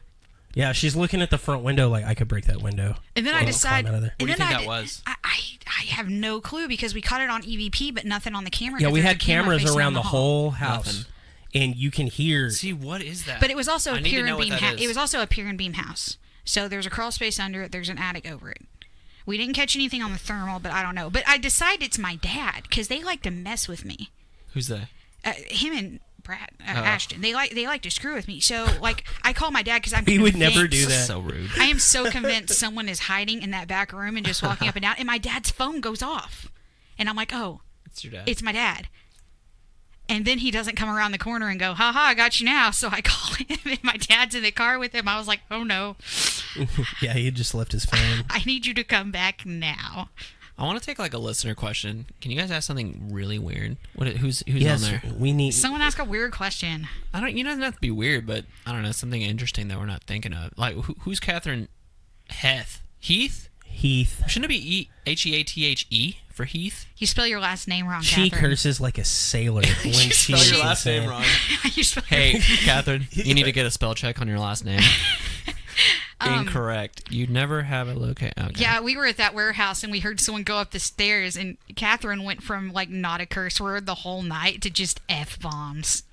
I heard an effing thing, and there was a thing. Ashton, and- what's the scariest you've ever been? Not even just paranormal. Most scared I've ever been. Yeah. Doesn't have to be paranormal. Oh my god, I don't know. I mean, aside from like, you know, I don't know, something like you're waiting to find out whether or not you have like some sickness. You know, I don't mean like that. You know what I'm saying? Like something that you're having an adrenaline rush. Pregnancy scare, yeah. I remember working at Walmart. I was in the back room, curled up on the top of some dog food, just crying. Just, oh my god, this can't be happening. No, really, what is this? That like, that was up there. You know what? I feel you. Yeah. I'm trying to think of what. I think the most scared you've ever been was when I reached through the curtain and grabbed you. That's so rude. We were at a location where it's They are so like rude. circular, but they had a curtain up to like make like a separate room, and I had already walked around, Yeah. and she hadn't seen the rest of the house. And she has her back like to this curtain. She thinks it's just a wall, so I just reached through. That was our first ghost hunt, just by the way. It wasn't the first. It was like right after. It was our first Antioch. residential. Initiation. Julie says, was it the rabbit scream? Oh, dude, I forgot about that. Yeah. I was so scared I couldn't. My scream. son just watched that clip over and over, and he was like, "Brad keeps screaming like a girl. This is great." So we were in this cemetery that's it got a lot of backstory to it. Supposedly somebody got possessed there, and the locals will. Were you guys out on that? Hmm? Were you guys out? I'll on tell that? you a story after the podcast, but because I've told it on 'Cause here we know so the many person. times. Well, What- yeah, and I Where know you her. at on that? Were you guys out on that? I don't know. Are you guys religious at all? No, not Are you atheist, or are you just like not? I'm agnostic. Okay. I think she's more on the atheist side. And even when I was religious, the kind of religion I was, we did not Believe in possession. Okay. in people that were our religion. I feel like there's just a lot of misunderstanding. I mean, we've made so many advances in like mental health now that when that was first an idea and kind of developed, we didn't know near what we know now about mental health. I mean, they people still believe, like people in my family do. Really? Yeah. Oh yeah. But I mean, my family's very religious. Both my grandparents are both pastors. And my uncle, who's probably actually watching right now, is also a pastor. And I mean, I don't rule out the idea that that if we're chasing these things around anyway. I don't think it's demonic necessarily, but I feel like you can be influenced in things like that, and maybe it can get really really extreme. I don't know, just like one experience that I noted, and I never would have believed this if I hadn't experienced it, but when we were going out to Kyle a lot, it's almost addictive. It became very adrenaline rush. It became very very addictive. Like that's cool. Like not just like you would say, oh, I'm addicted to tacos, but you guys still have that spark?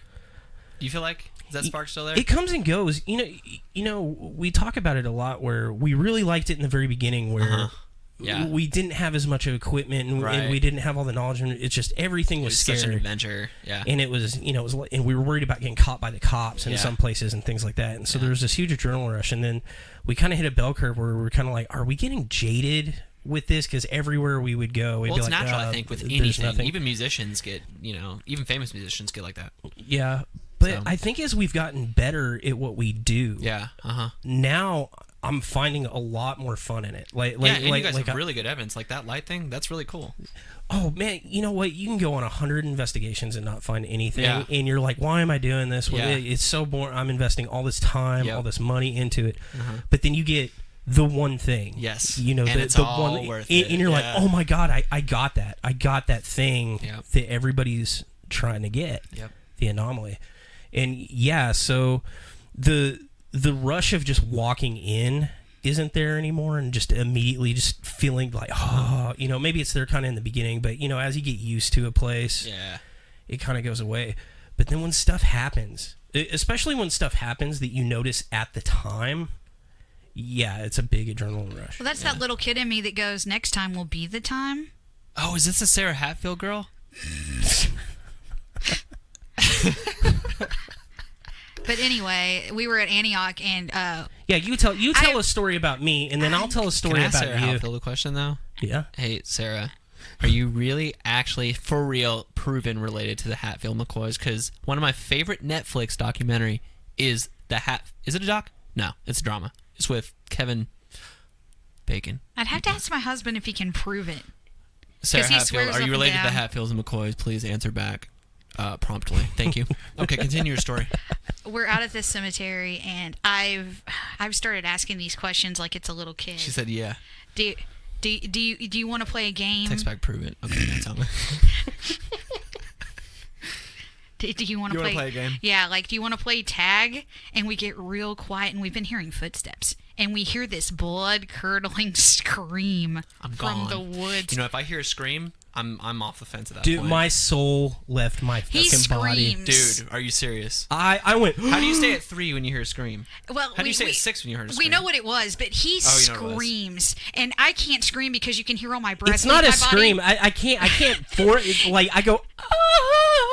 like, what was, sir? You just said you don't believe in possession. And but that sounded very strange. But dude, we were in the middle of just like, okay, like you're thinking of nighttime. Like, it's just dark outside. Yeah. Pitch black. Hello. I can't see any further than this in my face. And you're asking stupid questions. Weird. Have you ever been totally judged? Like, have you ever been on like just an investigation or somebody's been like, dude, this is so weird. And you're like, have you ever been, I don't know, asking something weird like, what color are the leaves right now? I always warn them before I do one it. For, yes. So, you know what I mean? Like, every time I do an EVP question, I'm like, this is going to look really stupid. And I feel stupid, but just work with me, please. So like if we do like a client's house or we go somewhere, usually the person that like gets us in or whoever the owner is, the host, they're usually like, oh, I want to join in because they've seen Ghost Adventures, and we're like, Yeah. we're going to be the only people to tell you the truth. This is going to be really boring, and they're like, no, cool stuff's going You to happen. guys told us that a lot, but I think you didn't know that we had seen a bunch. Like, we weren't looking. We knew. You know what? One thing I like about Ghost Adventures. Sorry, I keep cutting off your story. I apologize. No, for you're that. fine. One thing We I want to hear you talk. I love hearing me talk, so that's great. No, but one thing I like about Ghost Adventures. That was a joke, by the way. I hope nobody thinks I'm just being. No, he's totally an ass. Okay, yeah, it's true. It's true. But one thing I like about that show is that when they find nothing, they'll find, or at least in the beginning shows, they'll just say they found nothing. They're like, yeah, we went here and blah, blah, this was debunked, and the whole episode will just be debunked stuff, and they're good with that. In the beginning episodes. You know what I'm talking about? Yeah. Totally. Back when That they're guy was not credible. listening. Huh. Who's not listening? I speak to the audience. I was reading a question that somebody had for you. And Oh. I was gonna, because you wanted questions from Yeah, I do. the viewership. What's the Catherine question? wants to know. Yes, I am single. So what is the? Oh, God damn it! Catherine, he's single. Where's the Hatfield? He comes to our show and just turns it into a fucking meat market. This isn't Tinder, man. Tinder is for amateurs. Go to Facebook Marketplace. Oh, well, you're talking about the dress meme. Yeah. Stop it. Stop quoting memes on our show. So what is the weirdest theory of what's out there that you've heard and had to interesting through? And thought, what?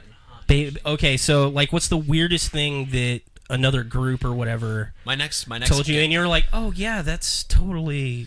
My next guest prospect is a Scientologist. Oh, So I'm very, very interested. So I watched the other day on their website. They have 24-hour television there. That's a live feed, and you can just watch it for 24 straight hours, and it's just basically commercials and stories all about Scientology. I watched that thing for hours, and I am really. he's really close to joining. I'm going to need you to send me that I link. just don't have that much money. But no, dude, I really do not understand.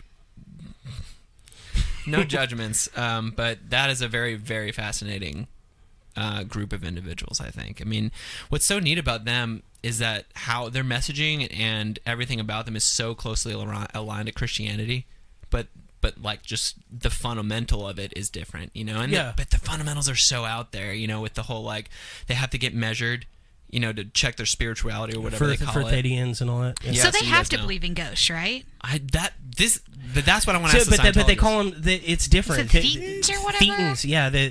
I know a lot about. I watched all Thank those you for your question, documentaries. Um. But yeah, they have to believe in ghosts then. That's See, I want to It's ask but them. see, those kinds of okay, questions. so I love to rag on Scientology or whatever, but how is it any more out there than Christianity or Buddhism viewer or, base. or anything? No, I mean I all of understand it. what you're saying. All of it's not. Buddhism Even being is an a atheist, philosophy how, and not a religion. how nuts do you have to be to think that there's absolutely nothing out there? How nuts do you- Reasonable, logical. Good point. How nuts do you have to be to think that there was a guy that could walk on water and make our God fish gave birth to pop his out of a own basket? son. Yeah. I don't know, because when I was super religious, Stephen would say that to me. How is this any different than Scientology? And I would get so freaking mad. He's not wrong. It would make me so mad. I mean, do I think Scientology is a thing? Absolutely not. But I mean, if we're splitting hairs and making an argument about something, I mean, I think it's the money input that makes it a little more ridiculous. Definitely weird. To level up in there, you have to pay. oh yeah.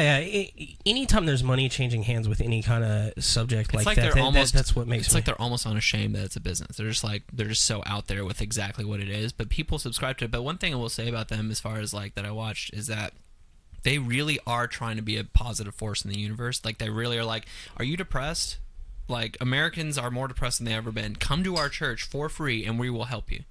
That's it. See, I see it in And that to me, I'm like, all right, I don't know your like, guest. I I can say anything I Well, want. I think Mormon. I used to think the Mormon religion was kind of nutty too, but they're the nicest freaking people. And see that, I'm like, all right, I'm not gonna hate on y'all. If y'all are gonna be a good force in the universe, you're actually gonna help people out.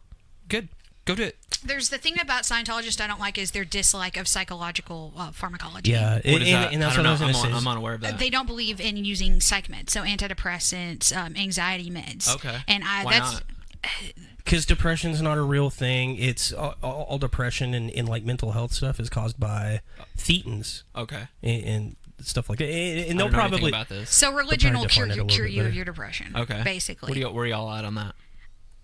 Oh, I'm a huge advocate for like Take mental your health meds. and stuff like that. Better living through chemistry. I mean, But think about it. Humans have never had that, except for now. You know, like, how did they cope before? Can we They not cope- didn't. They got possessed. yeah, you had exorcisms. It's interesting, though. That is a really good point. Yeah. Yeah, They that's a good crucified point. people? I don't know. they had an entire crusade. They used a whole race as slave labor. And then in the 60s, they were like, hey, let's make psychotropics. Yeah. And they were like, things are better. But we've always Yeah. used like back in the day, they chewed on coca leaves That's true. and used That's true. tobacco. And I mean, there are... so, you know, a lot of people that are... I don't know the word for it, but you know, they're like, oh, if you're depressed, just go outside, it'll make you feel, you know. Oh, I hate that. that, like, but the thing is there is proof that going It's definitely outside and true. doing things, it Does does help. It's definitely true. make you feel, it may not be the cure No. for feel somebody like that's got clinical problems, but they are right. If you get up and exercise Yes. and sleep better and Yes. go out, you have a better chance of Yes. beating the, and for But I some feel people like, that might be the full I cure. feel like pharmacology, like with people that are severely depressed, can help them get out and do that to the stuff. point, to That's the a good point point. that they That's can a get good there. point. Yeah, That's a some really people good will point. help. Catherine, there's a Scientology documentary on Hulu. The only one I watched was like the Going Clear one, and I think that was on HBO. Going Clear is my favorite. There's a Hulu documentary. Yeah, you need to There's watch a- all the Scientology documentaries. You need to bone up. on I'm your very info. excited for that one.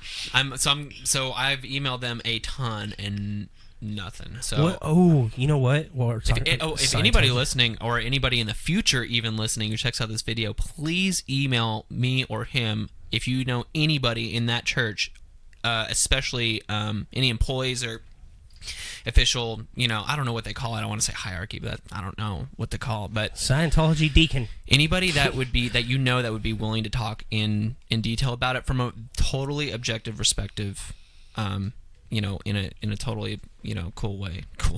You know what I'm saying though? Like, you know, I really No want one to knows talk what you're to somebody. saying. No one has a clue. To me, the most interesting thing about the Scientology thing is that it's the same guy that wrote the book Battlefield Earth. L. Ron Hubbard. Yeah. And child molester. What's Was amazing he? about that religion is that the fact that it did take off.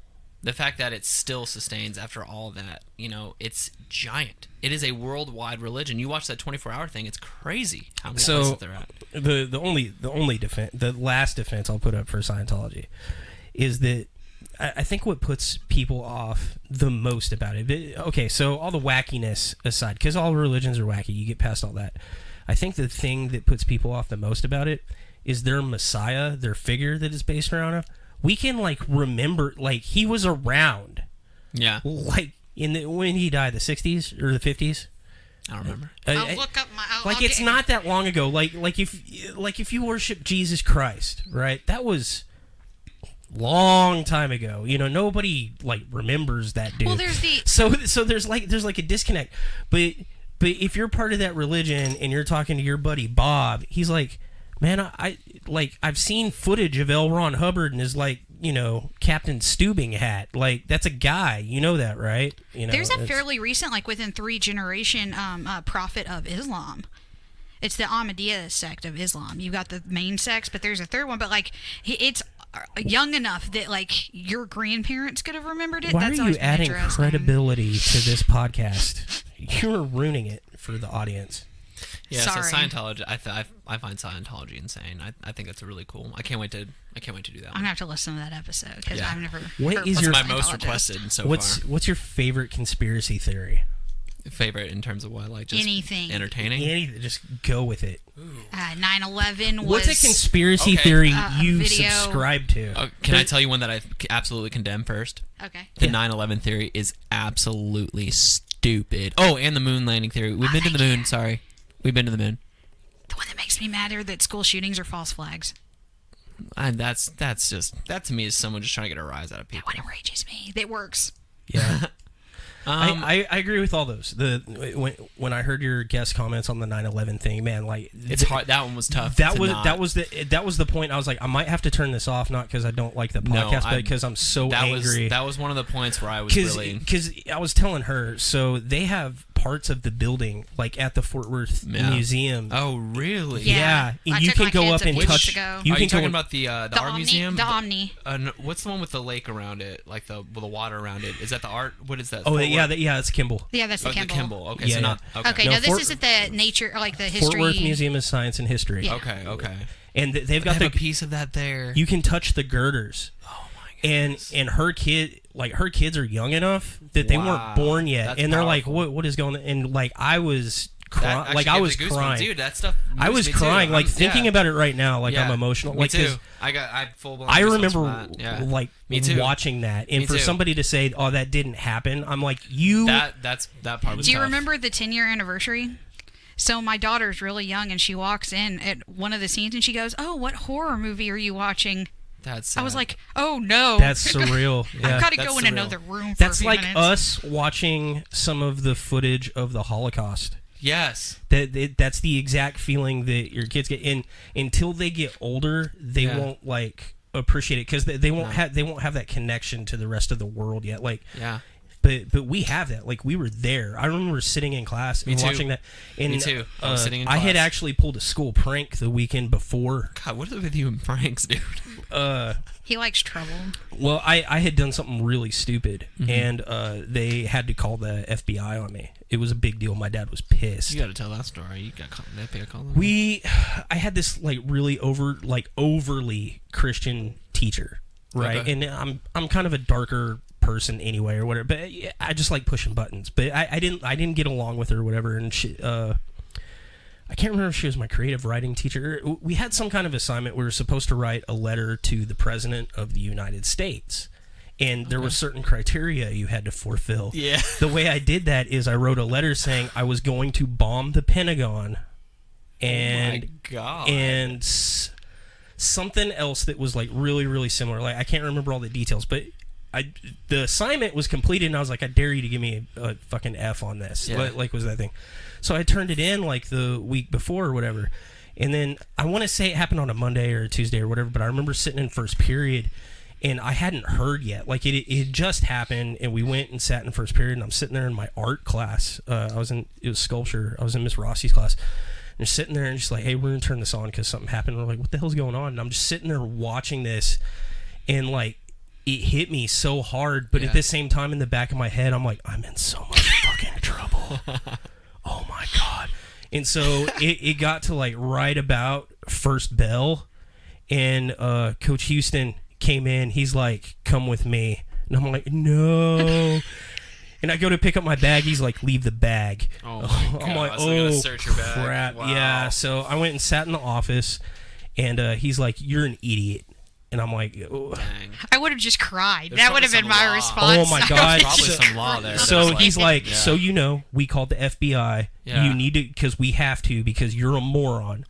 You need to call your dad right now Yeah. and probably get a lawyer. I was like, oh Jesus, what's gonna happen? So they ended up just doing like a question on me, but I was like, I was flagged for like 5 years after that. That's pretty sweet. It was not. It was not. It was not. You at need to tell all. my kids that story You cannot before get in, they like, write rated something R movies or horrible. something. That was the dumbest fucking thing I ever did in my entire life. But yeah, that 9/11 thing hit me hard, and so when I heard that on your podcast, dude, I just wanted to. There's a few times that was probably memorably. I remember saying like, But jet fuel can't melt steel beams. Oh, you handled it really well. So this one, okay, I think we've gone to the moon. It's ridiculous to think Oh that no, we haven't. Brad's gonna do his thing. No, hold on. I wanna see the thing. There's a chance we didn't actually go the first time. Wrong.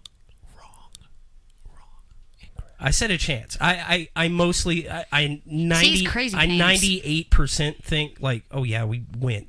That would be what's the stupid. 2%? Well, okay, so and this is just the first time we were in the space race, and there was a desperate need to get there first. Sure, of course. they- Especially after we got beat going to space. Yeah, begin with, we yeah. got beaten everything. Yeah. We got beat into Their spaceships are sweet, dude. Have you guys heard that? Sorry to cut. I'm sorry. Go ahead. I keep cutting. Yeah, have you seen heard the Apollo 11 podcast that just came out? No, It's fantastic. is it? It is amazing. I absolutely want to listen to that. It's just like a 5-part series. That's it. It's called like Apollo 11. We went there. I can't remember, but it's dude. It is any person it doesn't matter if you're a history buff. It's so well done with the actual transmissions, and they explain how it was and like how they almost died. Dude, it is so well done. And maybe not so much that we didn't land on the moon, but maybe like the footage was embellished, because it is well documented that a lot of the promotional stuff that went out, like some of the photographs and things, were basically like reused photos from orbit and stuff. And like you can go back and see that, and it's not doctored. And even NASA's like, yeah, we really needed a shot for this thing, so we kind of like cut him out of here and put him here. They did some stuff, all that crap about like the photographs, like, oh, the lighting doesn't match up. No, that's stupid. That's a bad argument. They don't know what they're talking about, like, at all. Yeah. But there are some things that don't line up.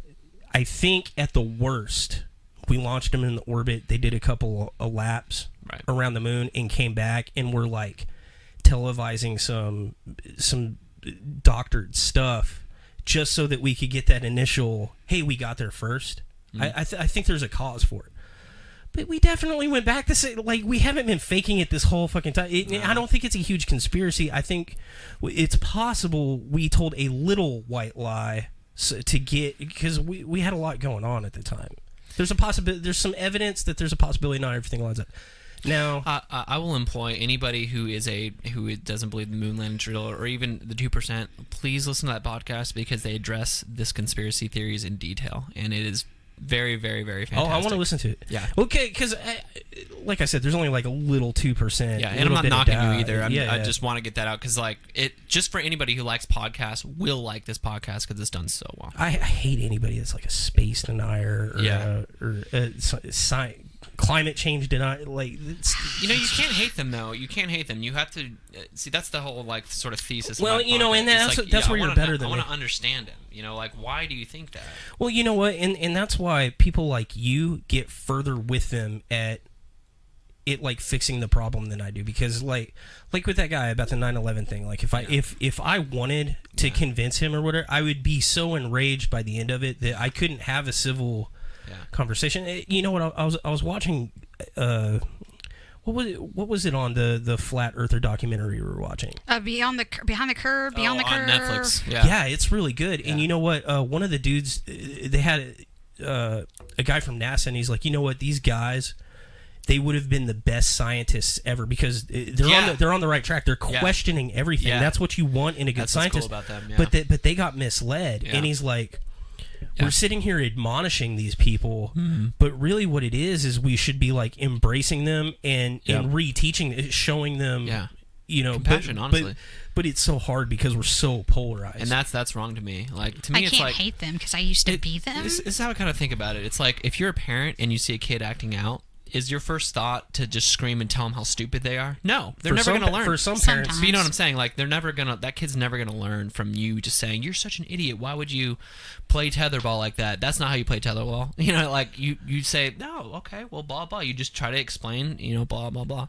And that's where I don't show them succeed compassion with our own audience. Sometimes, like that's my big fault, is because I'm like, no, this is the explanation, and I got all the proof there. And anybody that kind of wavers from that, it bothers me. I'm like, I already showed you the proof. How could you not get it? And I disconnect myself from some of the very people that like us. So I have to let the rest of my group do all the wrangling of the people we talk to. Like, I'm really good at explaining the science and getting people into it, and and we probably did it during the documentary. I'm like, look, this is what we do. This is what we do different. Yeah. This is why you should care. But then when you really start drilling me on it, I have a hard time debating the other side of it, because I'm like, no, I already proved my point. Why are you still talking? Stop talking to me. And they kind of be like, no, it's okay to have other ideas. It's a really good exercise that I recommend to everybody is, let's say you're a liberal. Like, if you're a liberal, you should be watching Republican news basically only. And I employ anybody to taking any position on anything, just watch the opposite side, because it'll inform your own decision. Like, for instance, like you're saying, I don't see how you could see it. Watch nothing but skeptic stuff. I'm like, I don't know if there's websites about skeptics. Oh, there is. Okay, well there you go. You should be Ours. Well, there you understand my point. No, It's no. like that I'm saying it's like And I try to do that. Like, try to do that because then you're not you're not surprised, and B, you can be like, I see where you're coming from. I'm not mad because you're not just not believing me. You just have your own set of beliefs. You grew up this way, and blah blah blah blah, and you can kind of come from I have one really big problem with that, and this is the one that gets me. Is I have the same history as them, and I managed to flip. yeah. And to me, I wonder sometimes if they're just not listening at all. They might not be. That's my problem. And So one of the modern problems I see it in paranormal investigation. I see it in politics. I see it in our medical advocacy podcast. But we've reached this new thing. Maybe it's not new. Maybe this has happened in the past. But I've only noticed it in my adult life in like the past 3-4 years. But it seems like we've become polarized because we operate off of different sets of facts. And the thing is the way facts work is there is a truth, and like you can kind of waver back and forth like the way it leans. But if I'm explaining it badly, but if column A is true, column B can't be true. Right. But we live in like a world where we have like alternative facts now, and that's not a thing. Like we treat facts like they're opinions, and that's on both sides. Like I'm not like I'm liberal, so yeah, obviously I think Republicans do it more, but liberals do it too. Oh yeah, everybody does it. Everybody does it, but you only operate off of the facts that support what you want the outcome to be. It's confirmation bias. It's a huge problem in paranormal investigations. It's human nature, though. It's just humans. But I see it worse than ever now. Yeah, and I think the media has really just destroyed it because media was always biased, but I feel like it was less biased before. Yeah. Now you have entire networks like we're the liberal media network, and the problem is that the media is struggling. The media is struggling to stay afloat, so they need you to be polarized. They need you to pick a side and stick with them. They don't want somebody watching Fox News and CNN. They don't want that. They want you to watch Fox. That's it. Do you feel like your podcast is going to fall behind because you're not conforming to that trend of like sensationalizing your It doesn't matter to me. I stayed, like, I have a philosophy with that podcast that I will stick with no matter what the trends are. I feel like the opposite because I think people want that. People are desperate for authenticity. Dude, the emails that I get are always like what you say. That's most of the emails I get, or it's either that guy. It's fresh. It's like fresh air. It's like, oh my god, it is. It's like actually just listening to somebody. Have a conversation that's not. People are tired of it, dude. We are worn out. Like, I'm tired of being yelled at. I'm tired of yelling. You know, I mean that I'm speaking for everybody. Like, yeah. I'm saying people are worn out. Like, in the end, politics is going to be decided by the politicians. There's nothing about people like you and me screaming at each other that do anything, period. And also, no matter who's in office, Trump or Elizabeth Warren, it doesn't matter. Your life really isn't going to change that much. Well, I mean, we're so split right down the middle anyway. Yeah. So it doesn't matter who you have in office. 50% of America is just going to be fucking pissed. Yeah. It doesn't matter. Here's the thing: is that it's both sides. Like, both of it is all one conclusion. Like, it's not like the right or the left is right. It's like the right and left contribute to the single good idea. You know what I mean? So it's not like the left is it's right. It's the idea. Right. Yeah. And it may not be like directly in the middle. You know, it might be. I think it is. Like, we need some government control in some places, and we need less government control in other places. The liberals like, we need a lot of government control. The right's like, I don't want any government control. But really, we need some in some places, and we need not in other places. People cannot be left to their own devices. I feel like the middle ground is the best ground. That's what I agree with, and that's the thesis of democracy. You know what's nuts? So like I just said earlier, I'm a liberal, right? Like I'm a flaming liberal, total. Flaming. Why would you use the word flaming? I don't know. Well, I used to watch All in the Family when I was a kid. You know, it's just no one says they're a flaming Republican or flaming anything. Either you're gay or liberal. I am flaming liberal. Okay, but I'm pretty much just a friggin' snowflake. Yeah. But the thing is I'm actually there we go. I'm extremely bipartisan. Like, I'm really middle of the road, but the pendulum. Do you mean politically? Yeah. So you like your vote? My political view isn't any different than it was 10 years ago. Okay. Like my ideals and my morals and what I think's important and the things we should do to fix our country. Yeah. None of that has changed in the past 10 years at all. Okay. But the thing is without me changing, it has pushed me more and more and more and more into that. To where I'm like far left, but my ideals haven't really changed or evolved. Isn't that interesting? At all. Isn't that interesting? Yeah, the political scale has widened. But, you know, it's narrowed is what it is. There is no I dead think middle anymore. Yeah, I think you're right. It widened, right? It's widened. Well, if it was widened, then I would just stay more here. If it gets narrower, then it kind of pushes me more of that. One of those things. Yeah. But no, that's really interesting. You know what I am seeing though? I'm seeing a pushback on all that. It's like podcasts like mine. When I get told, the biggest compliment I ever get is like, "Thank you so much for not being a hole when you could be." You know, the biggest compliment we get on our video, our podcast, and stuff like that is, "Oh, thank you for not making it like super entertaining and just being honest." Yeah, I'm like. It's. I know it's supposed to be like. No, yeah, it's a little underhanded because it's like you're calling me boring, but at the same time you're like, it's good to actually see what's really there. It makes me feel good, you know. And your audience might be smaller, like because you're not polarized, but they will be way more loyal because they're going to be addicted to that sort of, Well, because we don't present evidence a lot, infrequently, and it's not over the top. So when we do get something that really like sticks out there, they're like, shit, that's a thing. Yeah. Like wake up, pay attention. That's the thing I was looking for. And they've gone to 100 places and showed me that there's nothing there, and then that one place they're like, oh, there's something going on there. Who do you think is going to win 2020? And also, can I have one more? Oh yeah, Donald Trump. Oh, Trump for sure. He's got too much pull, too much. The thing is, like, he's magnetic. So the thing is people that love him. They're just like fanatical. The people that don't love him love to hate him. Mm-hmm. I mean, it's so easy for me to have an enemy. Yeah. Just because it's right there. Like, he's a horrible person. I mean, I don't know, but just as a person, I don't know where you fall on the political neutral in everything. Political spectrum, and I don't mean this offensive, but the dude is just a nasty guy. Like he's just a jerk. He's easy to hate. He is. And if you didn't have like such a polarized, easy to hate person, the Democrats would not so easily be able to just rally and be like, he's the the worst. Whatever. The Democrats. That is fun. I think it's fun for them. I mean, a little bit. Of course, it's fun for them. Except horrifying when I hear about my medical care. Oh yeah, it's fun for them. I mean, the guy can't say 2 words without them saying like, "Oh yeah, he wants to nuke a hurricane." Like, what?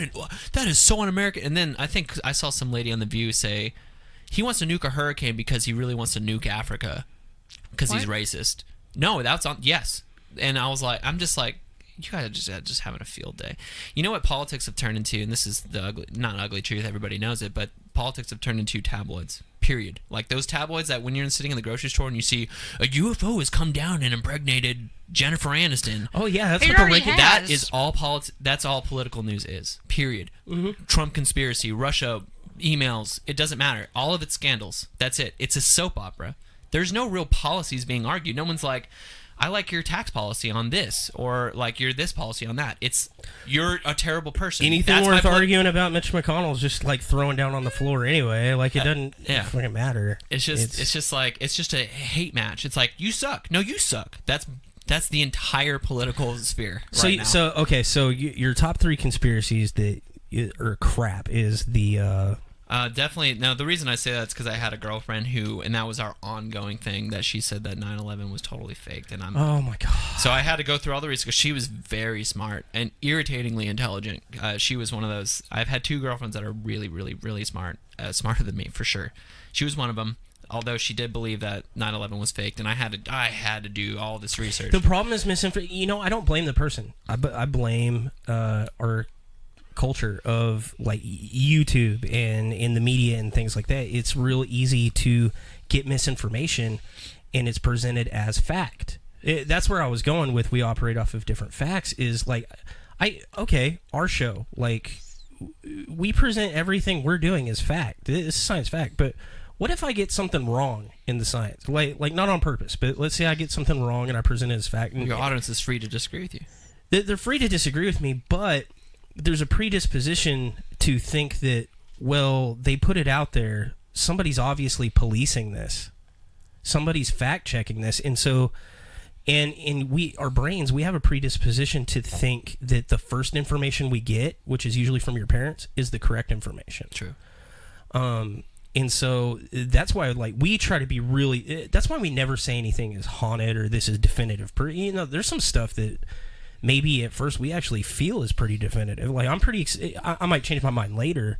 But I'm pretty excited about this next episode coming out with some of the stuff we caught. Yeah, I'm excited. And to me, I'm like, hey, that's really convincing to me. You know, four investigations down the line, I'm like, oh, dude, I was an idiot. Like we've done that the whole time, but we've been real careful not to definitively present it that way because we don't want somebody taking that as gospel. Yeah. And then we've led somebody down the wrong path, and then they're an idiot, and somebody's screaming in their face. That's what's so great about you guys, and I'm not trying to embarrass you guys, but what's so great about you guys is that you make such a point to say that, and that draws me in as a person who wants it to be real so bad.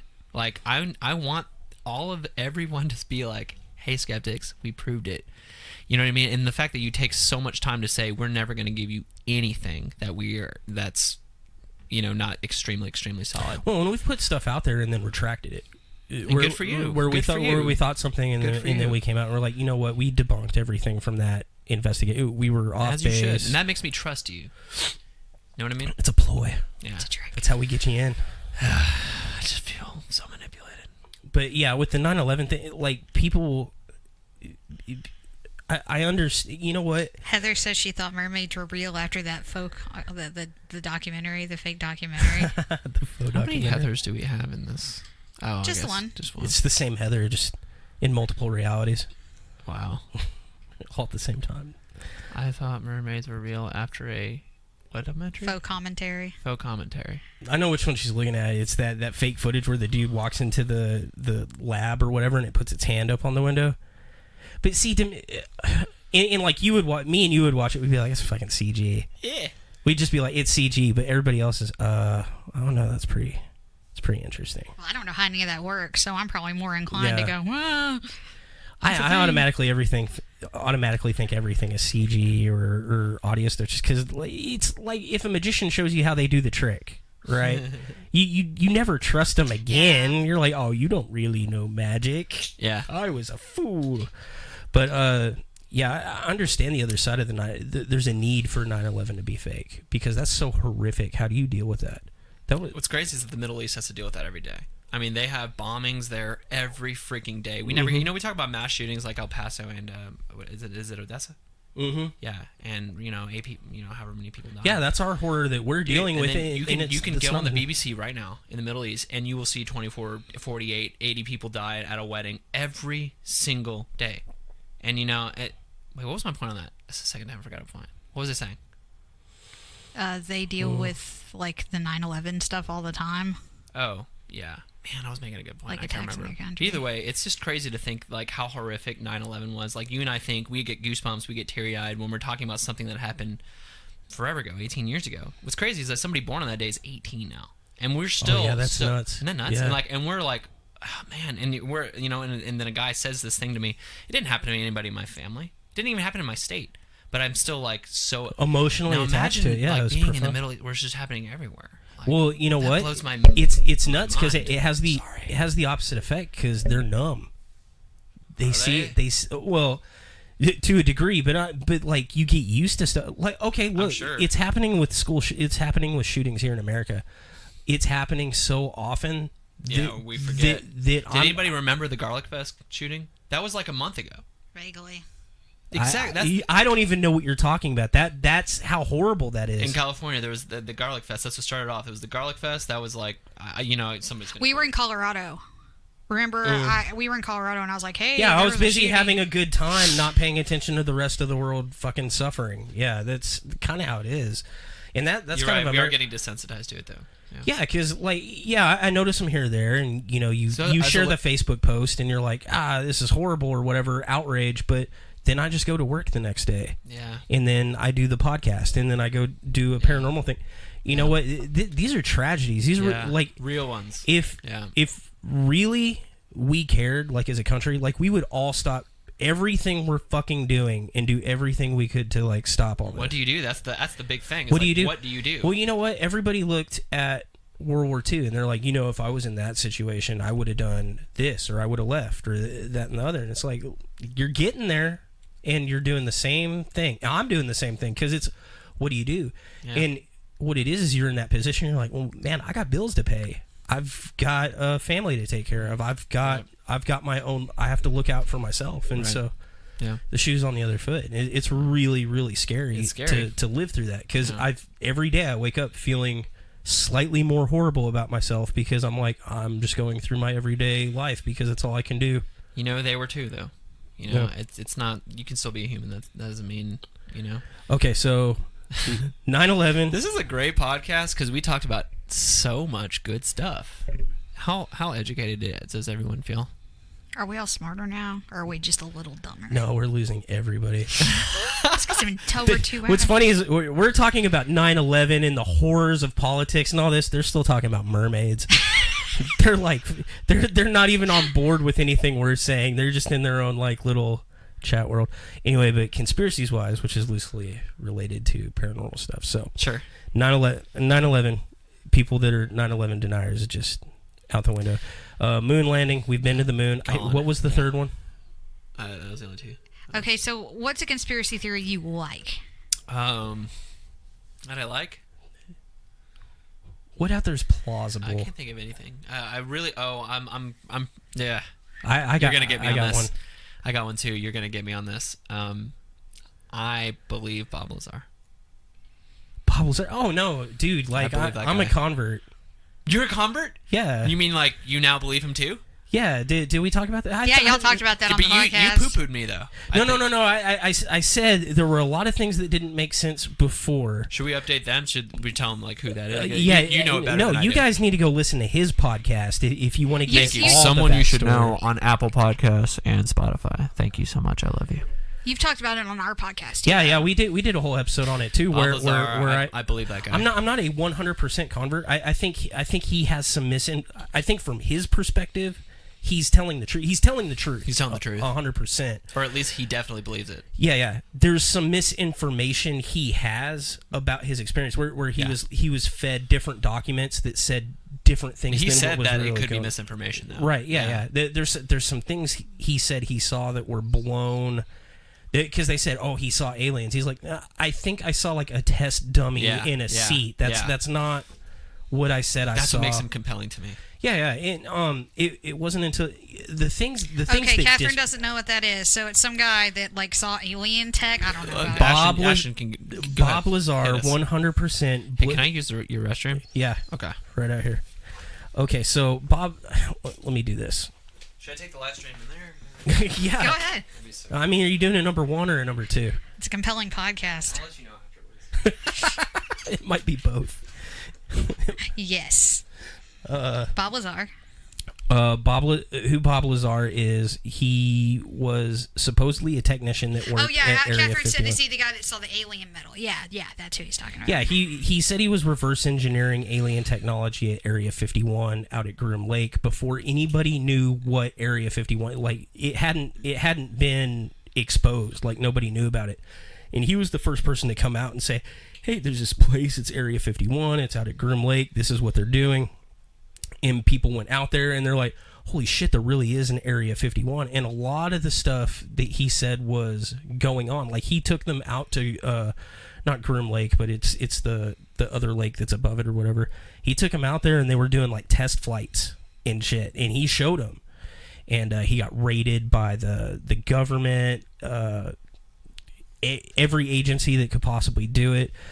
He had details about Element 115, which didn't exist at the time. Here it is years later. Now Element 115 has been synthesized, and it kind of its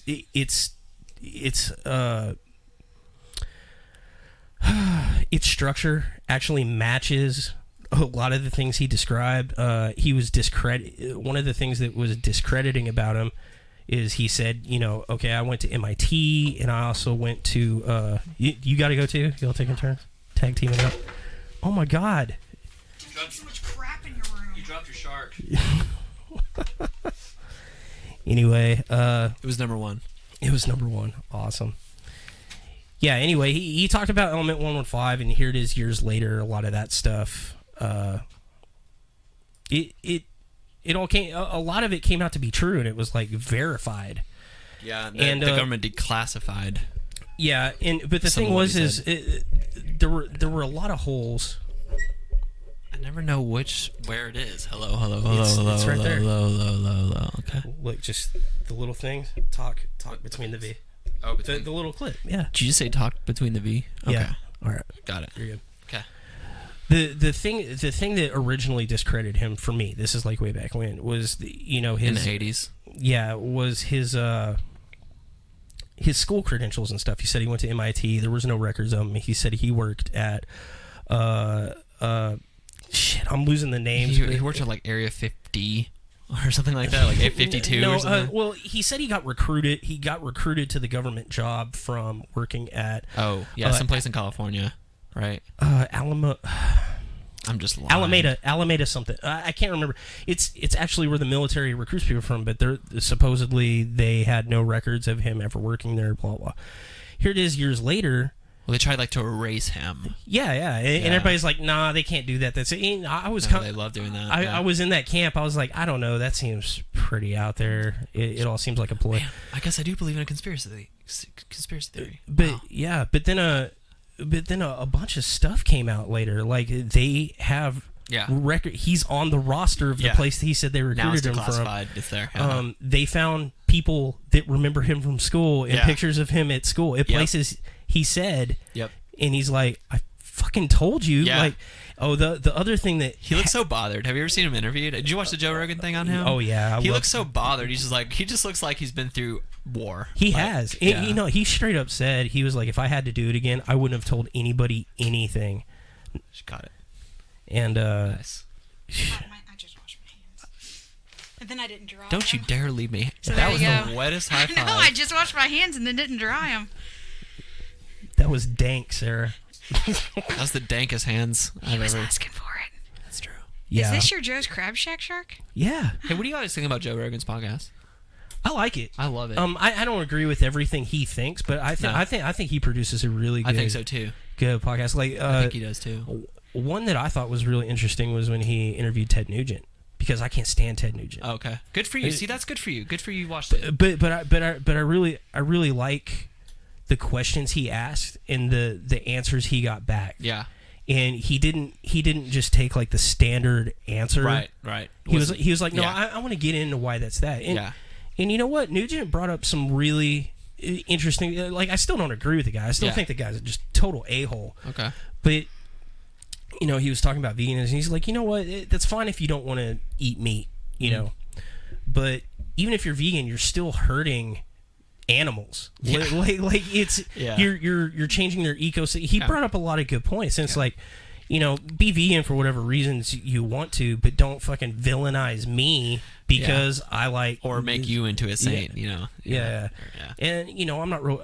I don't personally like sport hunting, but I don't condemn people for hunting. And I definitely don't go hunt endangered species or anything like that. What do you hunt? Humans? Yes, the most dangerous game. I haven't watched enough of it, because I'm always torn. You ghost hunt. I'm always torn when I watch his show. Like, Do you guys like the pun I put at the top of the podcast? My own joke. Did you guys hear that on the top of mine with you guys as the guest? Oh, what was it? Are What's ghosts Erica real real? or not? What's going on? You said my bathroom used to be normal, and I was like, now it's Is it paranormal? Oh, I gotta show you that That's the stupidest Oh thing wait, I've no, ever my said. bedroom is a disaster. You can't go in there. Okay, so you were saying something about, before I jumped into Joe Rogan, you're saying something about Bob Lazar, though. Oh no, I was just saying, before there was a lot of information stacked against him, where I was like, the most damning thing Dude, was the saddest thing was when he talked about his wife cheating. 'Cause they were like, okay, we've been tapping your phone calls, and we just need to let you know something that your wife has been cheating. Oh, on you. I missed that. It's in the Joe Rogan podcast. I missed that And one. they were like, he was like, yeah, and they showed him the phone calls and everything, and that's the day he that's quit. That's the day brutal. he quit. He was like, we've been tapping your phone calls. We told you we're going to tap, your phone calls, and he's like, we just need to let you know that, your wife has become an issue because she's doing things behind your back. Like, she's becoming an issue for us. And so we need to let you know this. And like, I think that's how it went. So somebody will correct me, but basically they showed him, and he had to go home that day and not be able to tell her. And I don't know. It's just that broke my heart so hard for that guy. I was like, oh my goodness, because he's not a dick. No. He's like a nice guy, whether you Yeah. believe him or not. He's just kind of like a cool dude to hang out with, He looks and he so is disturbed. knowledgeable. I want to drink with that guy. I want to go to his because like his day job is like, oh yeah, we like comb these little elements out and we sell like little science gadgets. Yeah. Like I would just chill with him and do that. But the thing that was most damning was his involvement with that like prostitution ring and the cameras and I all don't that even know stuff. about that. Yeah, that happened in the 90s or whatever. Okay, I don't know anything And about that. he got caught doing some shady Okay. stuff, but apparently he's just got a penchant for getting into stuff he shouldn't get into because he's kind of like a Mr. Magoo for getting into trouble. Like, oh, I opened my mouth about Area 51. There's a dated freaking cartoon reference. Shut up. Sir. No one likes you. How old are you? I like Sarah. I like Sarah and Ashton though. So you're a skeptic. Do you have any conspiracies that you believe in? Am I going over? I'm sorry. Oh, we do not have a time limit. We can stop whenever you're tired. I'm so proud of the people that have been with us this whole time. Y'all are beautiful. We have like a very 5 small viewers, but they are damn dedicated. That is what you have to be, because you will go that little by little. And but that's our live viewership. We get like 5 to 8 at a time while we're doing it live. Yeah. But we have a you guys are pretty good. Yeah, I was just looking at it today. We're like up to 1,800. Good for you. Something like that. I promoted the S out of you guys for sure. I was really. We have 8 people listening in Romania. Romania? Yeah, I was like, is that like the whole population? Okay, or? if anybody from Romania listens to this, please comment on this, because I want to just say like, yo, what up with it, Jared, Ashton, and Sarah. What good? And say something in Romanian. That would be super cool. Like. We get a lot of comments in And please Spanish. give me a beer recommendation. Yeah. Oh, yeah. We're huge in Mexico. I get a lot of and Spanish comments. They don't understand us. They're They might. People Oh, speak they probably English. No, they understand more constantly English. ask. They're like, "Why won't you speak Spanish?" And I don't speak Spanish. I'm sorry. That's cool though. I don't even know the word for little. Piquito. Piquito pergamentoso. Small but spicy. That's what I describe my penis as. Pendejo. That needs to be cut from the podcast and put at the very top and say, this is how this podcast is going to go. I'm trying to think Jared if there's, Herzog. Piquito pergamentoso. if there's really any conspiracy theories I've ever believed. There's one I'm into. Can you think of any though that I've been? He's been wanting to get to this one for a while. Let's hear it. JFK. I am so beyond gone on that. Oh God! Please, I hope my mom doesn't watch this because she is so into are you that. Lady on the Lawn?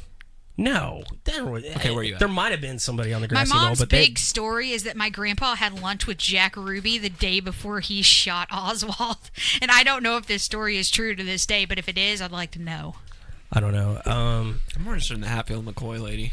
Where's she at? I think she stopped watching. Okay. Come back. Just like, fuck this. Okay, This is so where are you boring. at on the JFK thing? So I think Oswald shot him, but I don't think he was the only one trying that day. The way the angle is and all that, they did a good job of showing how could have got, but I think he got off a lucky shot, stupidly. It's far. The only other thing I think is plausible is I saw a really good theory out there that one of the security detail that was riding on the back of the car discharged his weapon by accident and shot him. Interesting.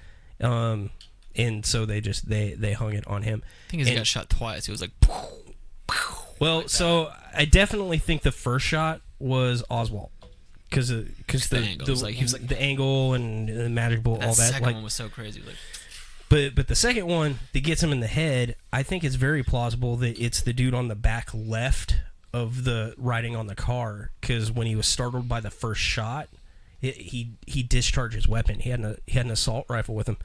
And it's well documented that dude was probably drunk because they had been out drinking that whole fucking night before. I would love to go get drunk with a bunch of Secret Service men. That'd be sweet. They might shoot you the next day. Dude, those guys have some crazy stories, though. There's like some Netflix thing about bouncers, and like this guy was like a bouncer for everyone, like Taylor Swift, Madonna, the president. They have the craziest stories, dude. which was a really boring story by me, but their stories are really good. I don't think I've ever believed the conspiracy. There's not one conspiracy theory ever. Aliens, ghosts. I'm trying to think, what is a conspiracy?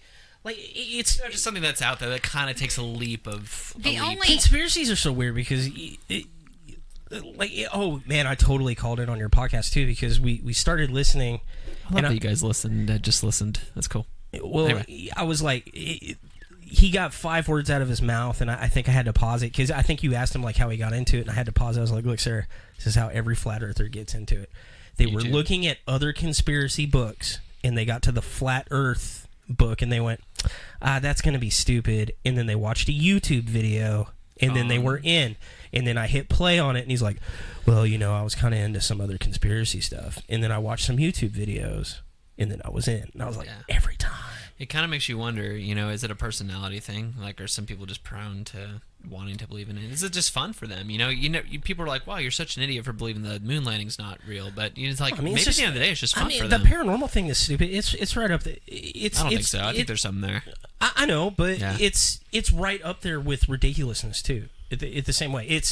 We're chasing after something that may or may not be there, and we're trying to figure out this mechanic behind it, and we're making up excuses for why things. It's not any crazier than anything else. I don't know. I disagree. We're just taking a different approach to it. I used to think the Earth was 6,000 years old. Does that count as a conspiracy? Absolutely, yes. Okay. Yeah. What is it, 6 billion? Yeah, I don't know, but I was a young Earth creationist for most of my... We should look that up. We should figure that out. Shit, I think it's like 4.5 billion. I don't know. 6,000. That's what I thought. I would normally know that number, but I been drinking. I think humans have been around for 11,000. I'm not too smart. I don't know about the yes, things. You are. You need to quit that. You need to quit that, Sarah. Okay, so Sarah I'm going to be Hatfield. real mad if my return on Google is like... Most people think it's like 4.5 billion years old, but I just want to read all your emails. Let's see what you got here. It's all porn. 4.5! Holler! I'm good. Look at this boy. I have a facility. Because I felt so stupid. I went to D.C. with my best friend one year, Allie, the one that's in our ghost hunting group. Yeah. And we went to the Smithsonian, and I was right in the middle of, like, deconverting. And it had all this stuff on evolution, and they had, like, the skeletons of all these early human ancestors. And I was like, but I was taught those were fake. What? These are real? You were taught... What are you talking about? You were taught that human... What were we talking about? That humans didn't evolve. So early on, she was a young Earth creationist? Yeah, but basically that humans didn't evolve. And I had like a whole entire mental breakdown in the Smithsonian. Like, but I thought that humans didn't evolve. This is like proof. Yeah, like it's right what here. The hell? Like people can literally just see this thing here and then deny that it exists. I thought the biggest conspiracy was that everybody was pushing science as a way to defraud religion. You know what the problem is that science and religion can totally coexist 100%. Depends on your religion. I don't know. It's why I think kind humans of like can evolve and God could have created them. Like, why is that two different things? Yeah, but the Earth definitely can't be 6,000 years old. No. Those two don't. Carbon dating. I think you know how I always resolved it in my head when I was like more on the religious side is that we can't interpret those things. So like when they're talking about like the creation story, and this is how I used to resolve it. But when they're talking about the creation story, it only takes like 7 days. How do we know what the span of a day is to God? Yeah. And why can't the Bible not be? But what if the Bible's not real and God still is? Like, what if man's interpretation of what God is just incorrect? Well, that's my approach to our paranormal research is it can be paranormal, but it still has to operate through the physicalities of science, like a mechanic. Yeah, and it can still. God could still be constrained to that. Like, he still has to operate through physics. Like, I remember a comment somebody made to me one time.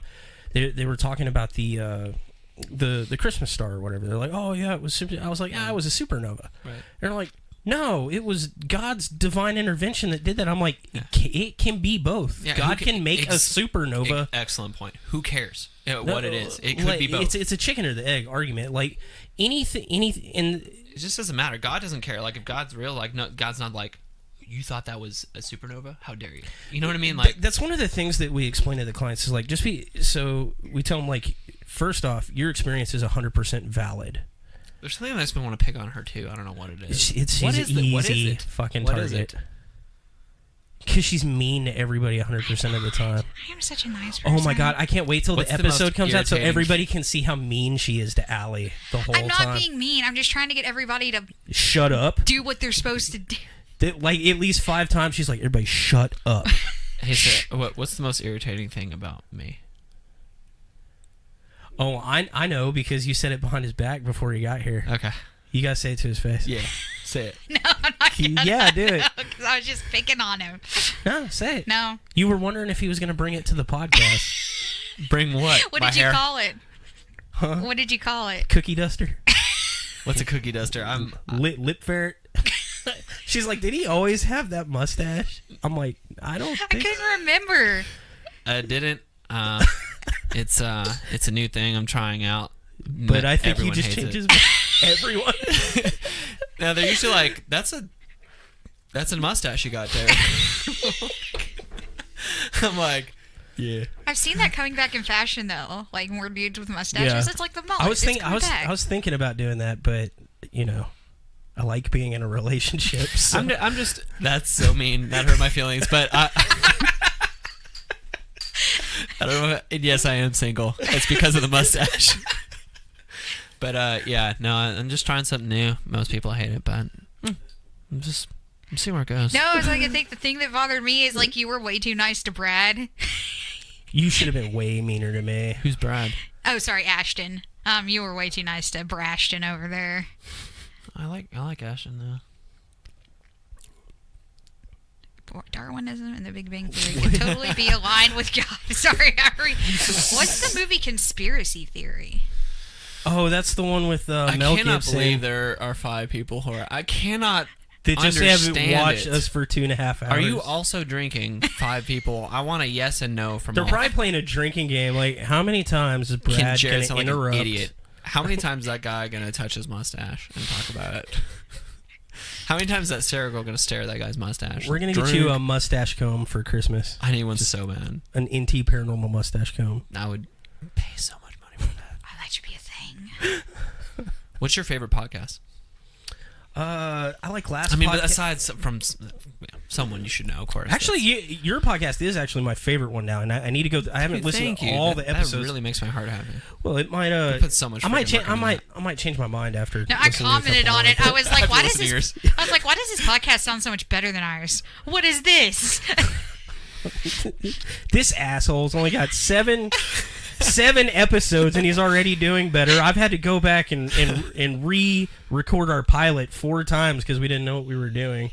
Man. Yeah, I just love You it. picked a good one for your pilot too. If I've got any advice about podcasts, make sure whatever on your server is set as episode 1 is damn good, because like when we started, we just had like a couple of like little God, I've Were you been doing the drinking. tech videos? Yeah, we were doing something, but it was recorded really badly. Like we didn't have all this. Yeah. We were just doing stuff. We were like, yeah, we're gonna do a podcast. It sucked, and it sat on there forever. And what I noticed is people would listen to one podcast and they'd be like, okay, that's pretty cool. Let me go all the way back to the beginning and see what these guys are about. And then they would listen to that, and then no one would ever subscribe because they were going your back. pilot sucked, okay. Right, yeah. So I just completely deleted that off our server, and I just took like, hey, this is a good episode, and I put it as number 1. So anybody that went back, that's the first one they listened You to. weren't gonna take my idea? What's that? We got to do one called "Why Ghost Hunting is why our hobby is stupid." We just hadn't got around to doing that. Yeah. Why ghost hunting is stupid. That first episode put me out there because we went. When I first started it, I had like 40 listeners. So the way they track podcasts is just unique listeners per month. So I had the first one when I first started. It had 40 or 50 people in that month.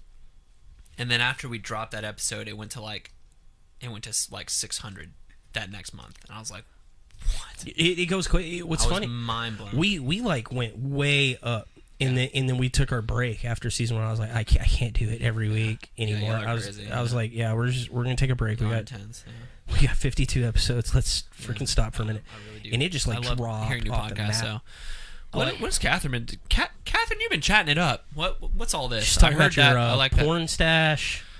I She's heard that. I drinking like Dr. that theory. Pepper. Mustache is not a theory. Okay, has anyone watched like the movie Conspiracy Theory? Yeah, that's the one with Mel Gibson and Julia Roberts. Dr. Pepper, I'm lame. Porn star. Oops, I'm lost out. Okay, I can't hear you. They're telling secrets again. Yep, that's true. There it is. Welcome to Night Vale. No Sleep Podcast is really good. You get on I like Reddit? last podcast on the left is really good. Do you get on Reddit? No. There's like a subreddit where people write horror stories, but like the theme of it is you have to pretend it's real in your replies. That's cool. I actually wrote about Kyle on there for the first time. But they do a podcast where they just read the stories. It's like been going like 12 years now. Yeah. And No Sleep Podcast. It's really good. And then, last podcast on the left is like they do conspiracy theories. Not like super left wing though. No, not really. Well, a lot of their conspiracy theory episodes are really left wing, but they do really good episodes on serial killers where they have like just the facts and like their childhoods and stuff, and they're really interesting. And they'll do like reptilian aliens. That one's always in the top tier. That last podcast on the left is always in like the top rankings. They're all comedians, so Yeah, it's that's really right. funny. But Yeah, they yell over each other a lot, and that kind of annoys me. Does it? We had started to go that direction with our show for a little bit.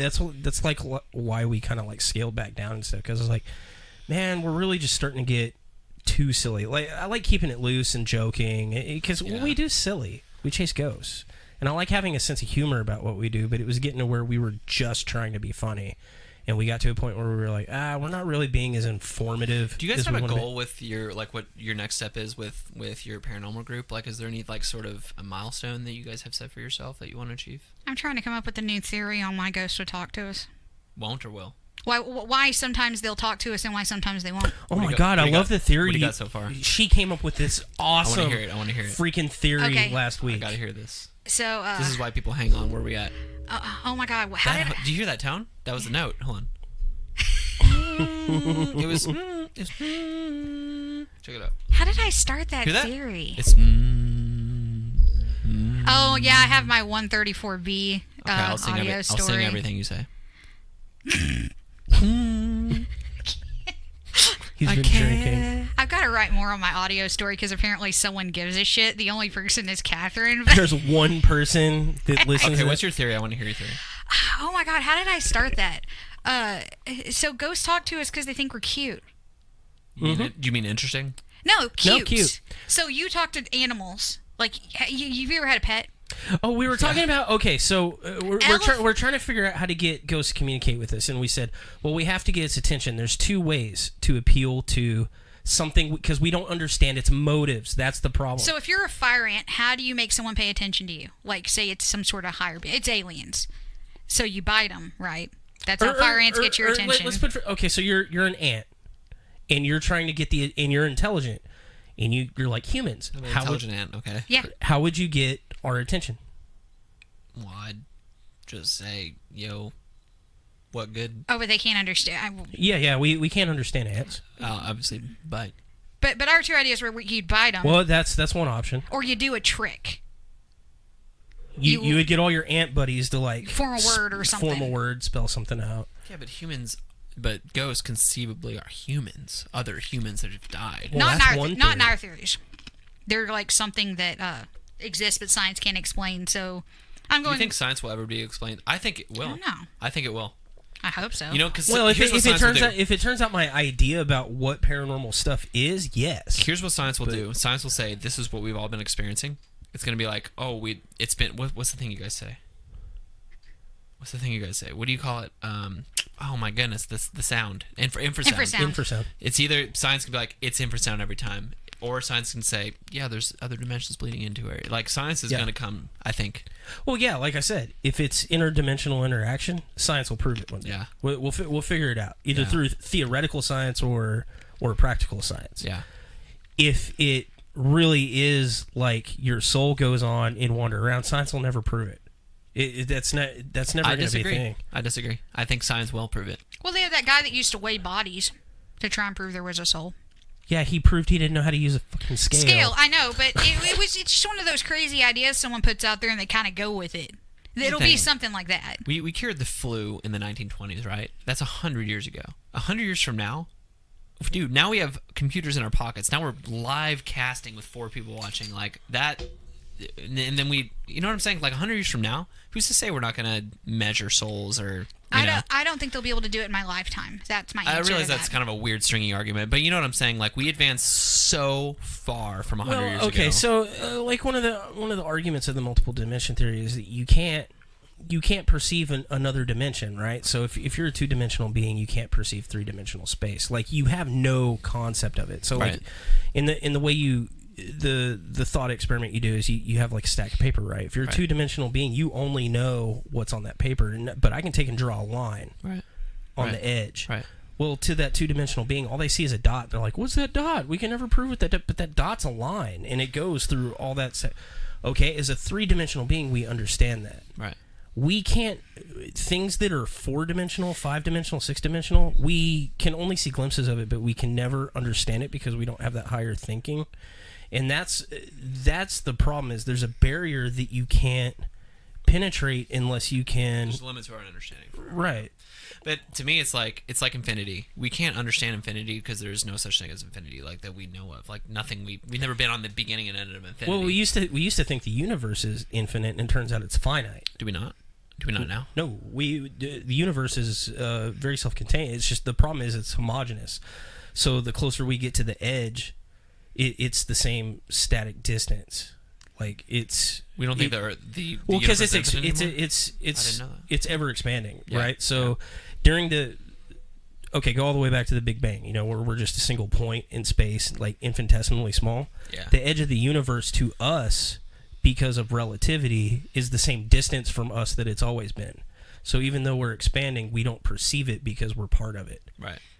So we can never go past that area of three-dimensional space because we don't understand it. Even though we're expanding in the big thing, it's homogeneous. So everything seems equidistant to us, and it's just going out in opposite directions. That was the other thing that your flat earther was talking about. He's like, "Oh, how can we be moving?" You don't perceive it because you're part of it. That's part of relativity. I ran into him. I really shouldn't. You can tell us afterwards because I need to know. I ran into him about a month after, and because I don't know if you got to that part, but he believes that the sun and the moon are flat discs. I'm very familiar with flat doing Earth. this, Right, yeah. doing this over.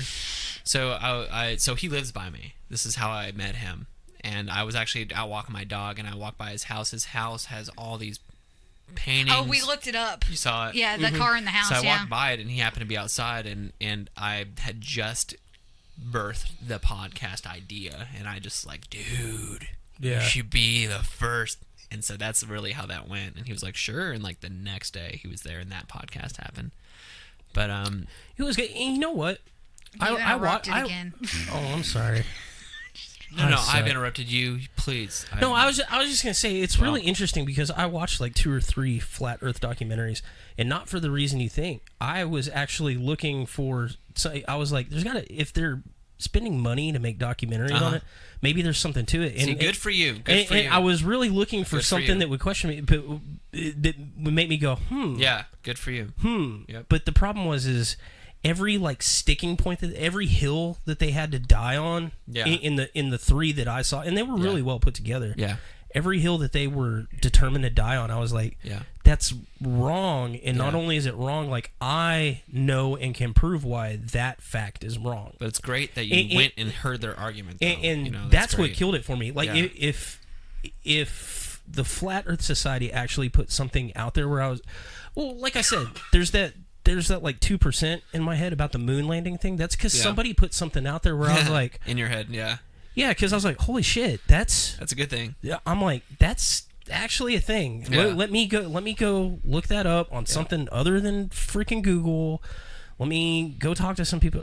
That's a thing. Like that's that one out of this whole thing. That's the one thing I'm like, I don't know, and that's what I was looking for in the flat Earth thing. And I was really hoping I would get that in the podcast. But my problem was he was regurgitating a lot of what the stuff I'd already heard, and I'm like, no, this is wrong because of this thing. This is wrong because of this thing. Yeah.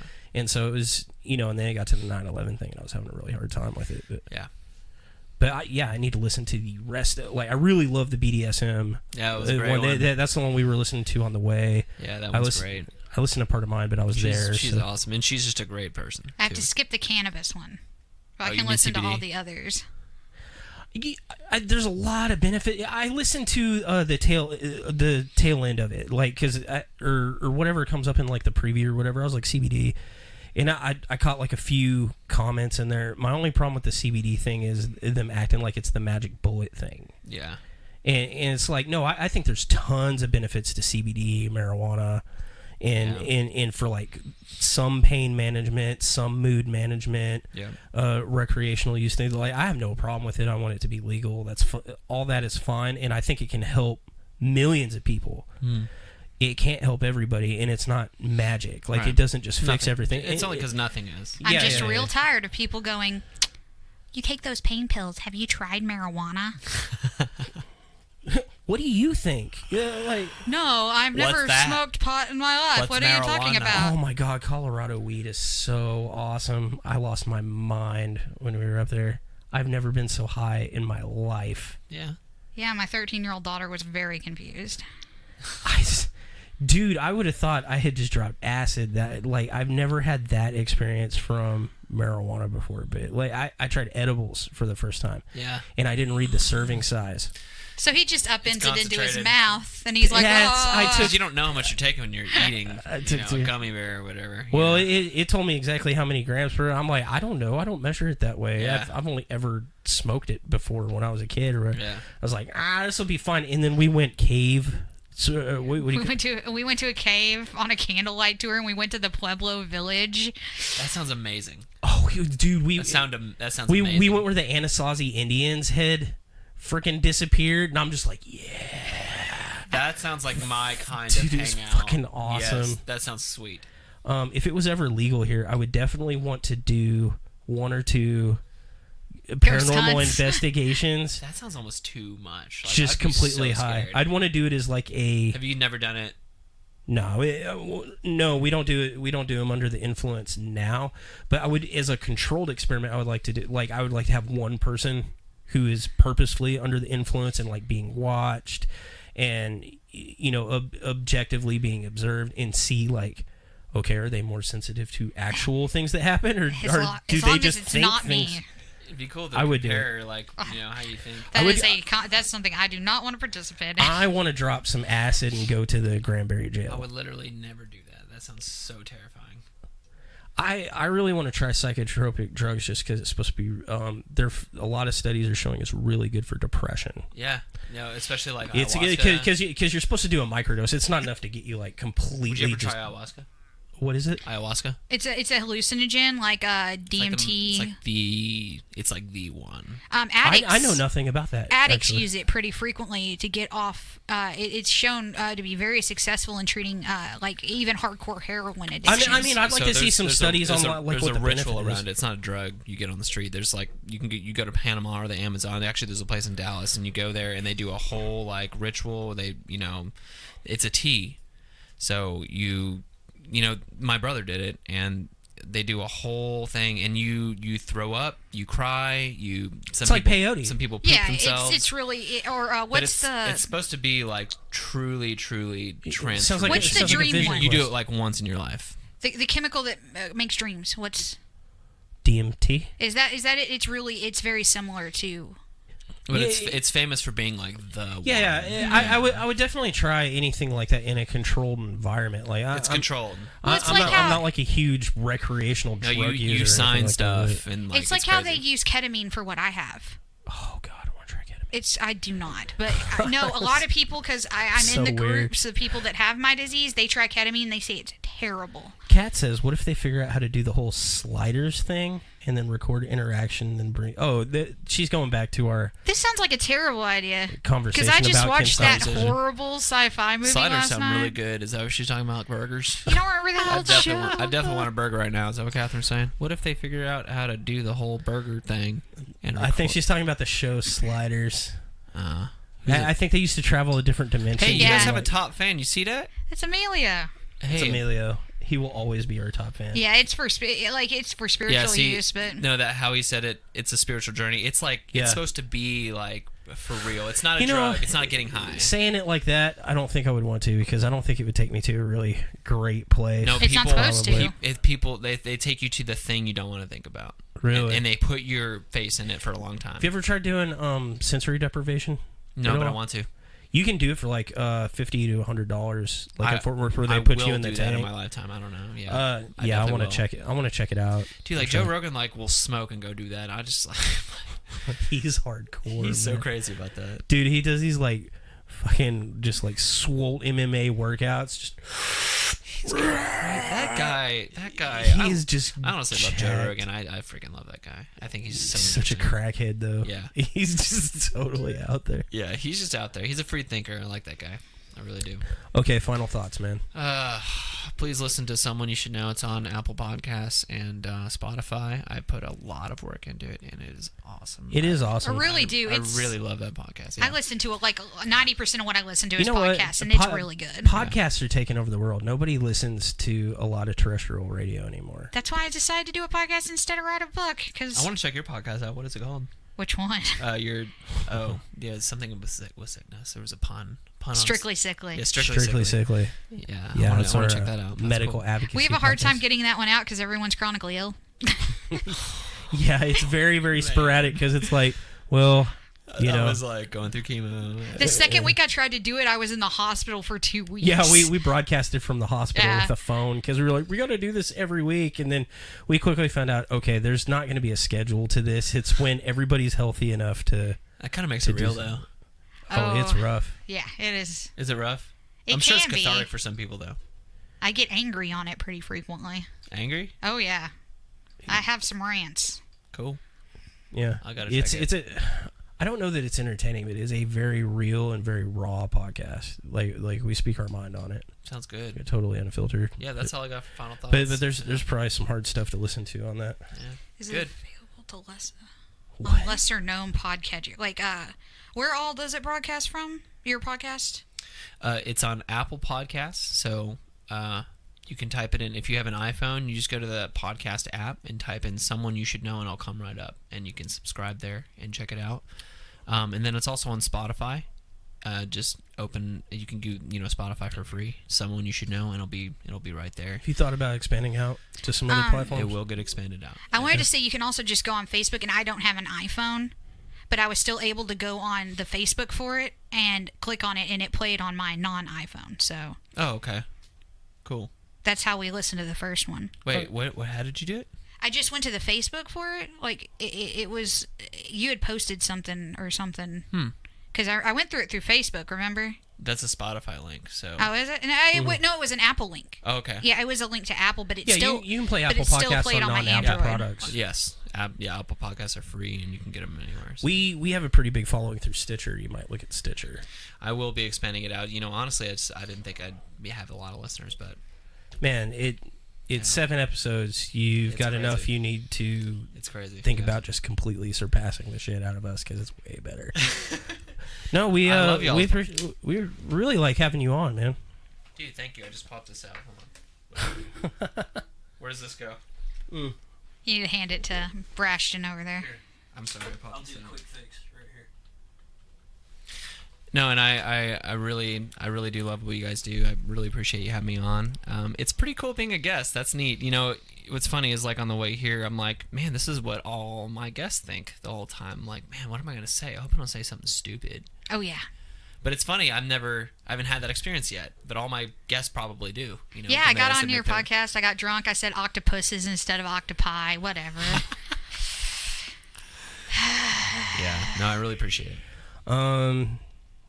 What do you want to see? What's your want? What do you want to see us do next? Oh, you guys? I want to honestly. You guys because you're probably like our third biggest fan, meaning we have 3 fans. Okay, but am I your best looking fan though? That's what I want to know. Have you shaved before? Yeah, I have to see a before picture. Touche. That was very funny. I will always remember that. I want to see you I guys. went on this podcast and they just abused me over my mustache. I know. I So appreciate that. fucking I abuse a lot of people with his mustache, so it's cool. He's single, guys. He's single. If you couldn't tell, I want to see you guys. I want to see somebody kind of in the industry or somebody kind of well known be like, I really like what those guys are doing, and somebody interview you, something like that. It's, you know what happens. It's like nobody gets famous from this, like, you know, I say the word famous. I don't mean like that's your goal, but I mean like nobody gets famous from like climbing the mountain and eventually you get there. It's just like you're doing all this stuff at the bottom and then all of a sudden you just get launched up in one day because something crazy happens. Yeah, because of the one thing. And I'm just waiting for you guys to stay this course and don't lose it, don't lose it, don't lose it, don't lose it, and then all of a sudden, because I believe in it. So That's awesome, man. Yeah. You haven't written any books, right? I'm gonna write a book about my mustache. Okay. Julie was just asking no. if you'd written any. That's really It's flattering. called stashing around. Catherine says you should be on once a month, so. Oh. I'll take it. I will be shirtless the next time. And Hey, he's good enough at, like, producing and everything. Like, I'm totally willing to just let him produce us. We will and all just do the podcast shirtless. Step away from that. dude, down. What would you think if we had you on as a guest investigator? Oh, down. At a location. Down. Do you think you could hang with... Because we took you out to Kyle, but, you know, that was kind of a dog and pony show for the most part. You think you know could what you mean by hang that on a metaphor. real... Huh? Yeah. Yeah, I think I could hang. I don't know what you mean by that metaphor, but yes, I could definitely hang on a. Yeah. All right. Even if it's quote unquote boring, whatever. In fact, I'd be honored. Yes, bring me. I'll do it. That sounds great. I don't know. I think he'd do good. I do too. And you can put me in the scary situation. I take it back. No, it's already out there. It's Put in me the in the scary ether. situation. They all heard it. You know, He said it live. It's going to be on the replay. It's too late. I don't want to be put alone somewhere for like He needs 4 hours or something. He needs to like be that. locked in one of the cells at the Cleburne jail when we go there. Oh, the new one? Yeah. All right. Solitary confinement. No, I can't. See, I don't want to be put That is somewhere the for 4 scare. hours. That like- is the scariest we thing. we usually do it for like 15 minutes Oh, just I'm because cool people with get that. super bored. Yeah, that's what I mean. I can't. I If don't you want to can sit la- somewhere on camera for like. If you 4 can last an hour in a place you've never been before in solitary confinement, like I can do it in That'd be Granbury tough. because I've been in there a few times. But you know what? If we go to Cleburne jail and you're like, go sit in the solitary confinement room by yourself for an hour, dude, I tell you to F off. Like, Yeah. I couldn't do it. It's nuts. People don't realize how scary. Oh my God, I'm drunk. You gotta drive me home. You've had Stop 3 it. I'll be fine. beers. I'll be fine. What? You've had 3 beers. 3.5. I'm tipsy from half a beer. It's okay. I'm not really drunk. I just got the hiccups. Okay. Maybe I drink too much on podcasts all the time. So Do you know what we're doing next week? Do we have a plan? Hey, can you guys whisper it to me and I'll announce it for you in a super ghosty voice? Next week, Doll rolling his eyes back. We have Ashton talking crap about Sarah. I think we're talking about deja vu and Mandela effect. In next week's episode, Deja Vu.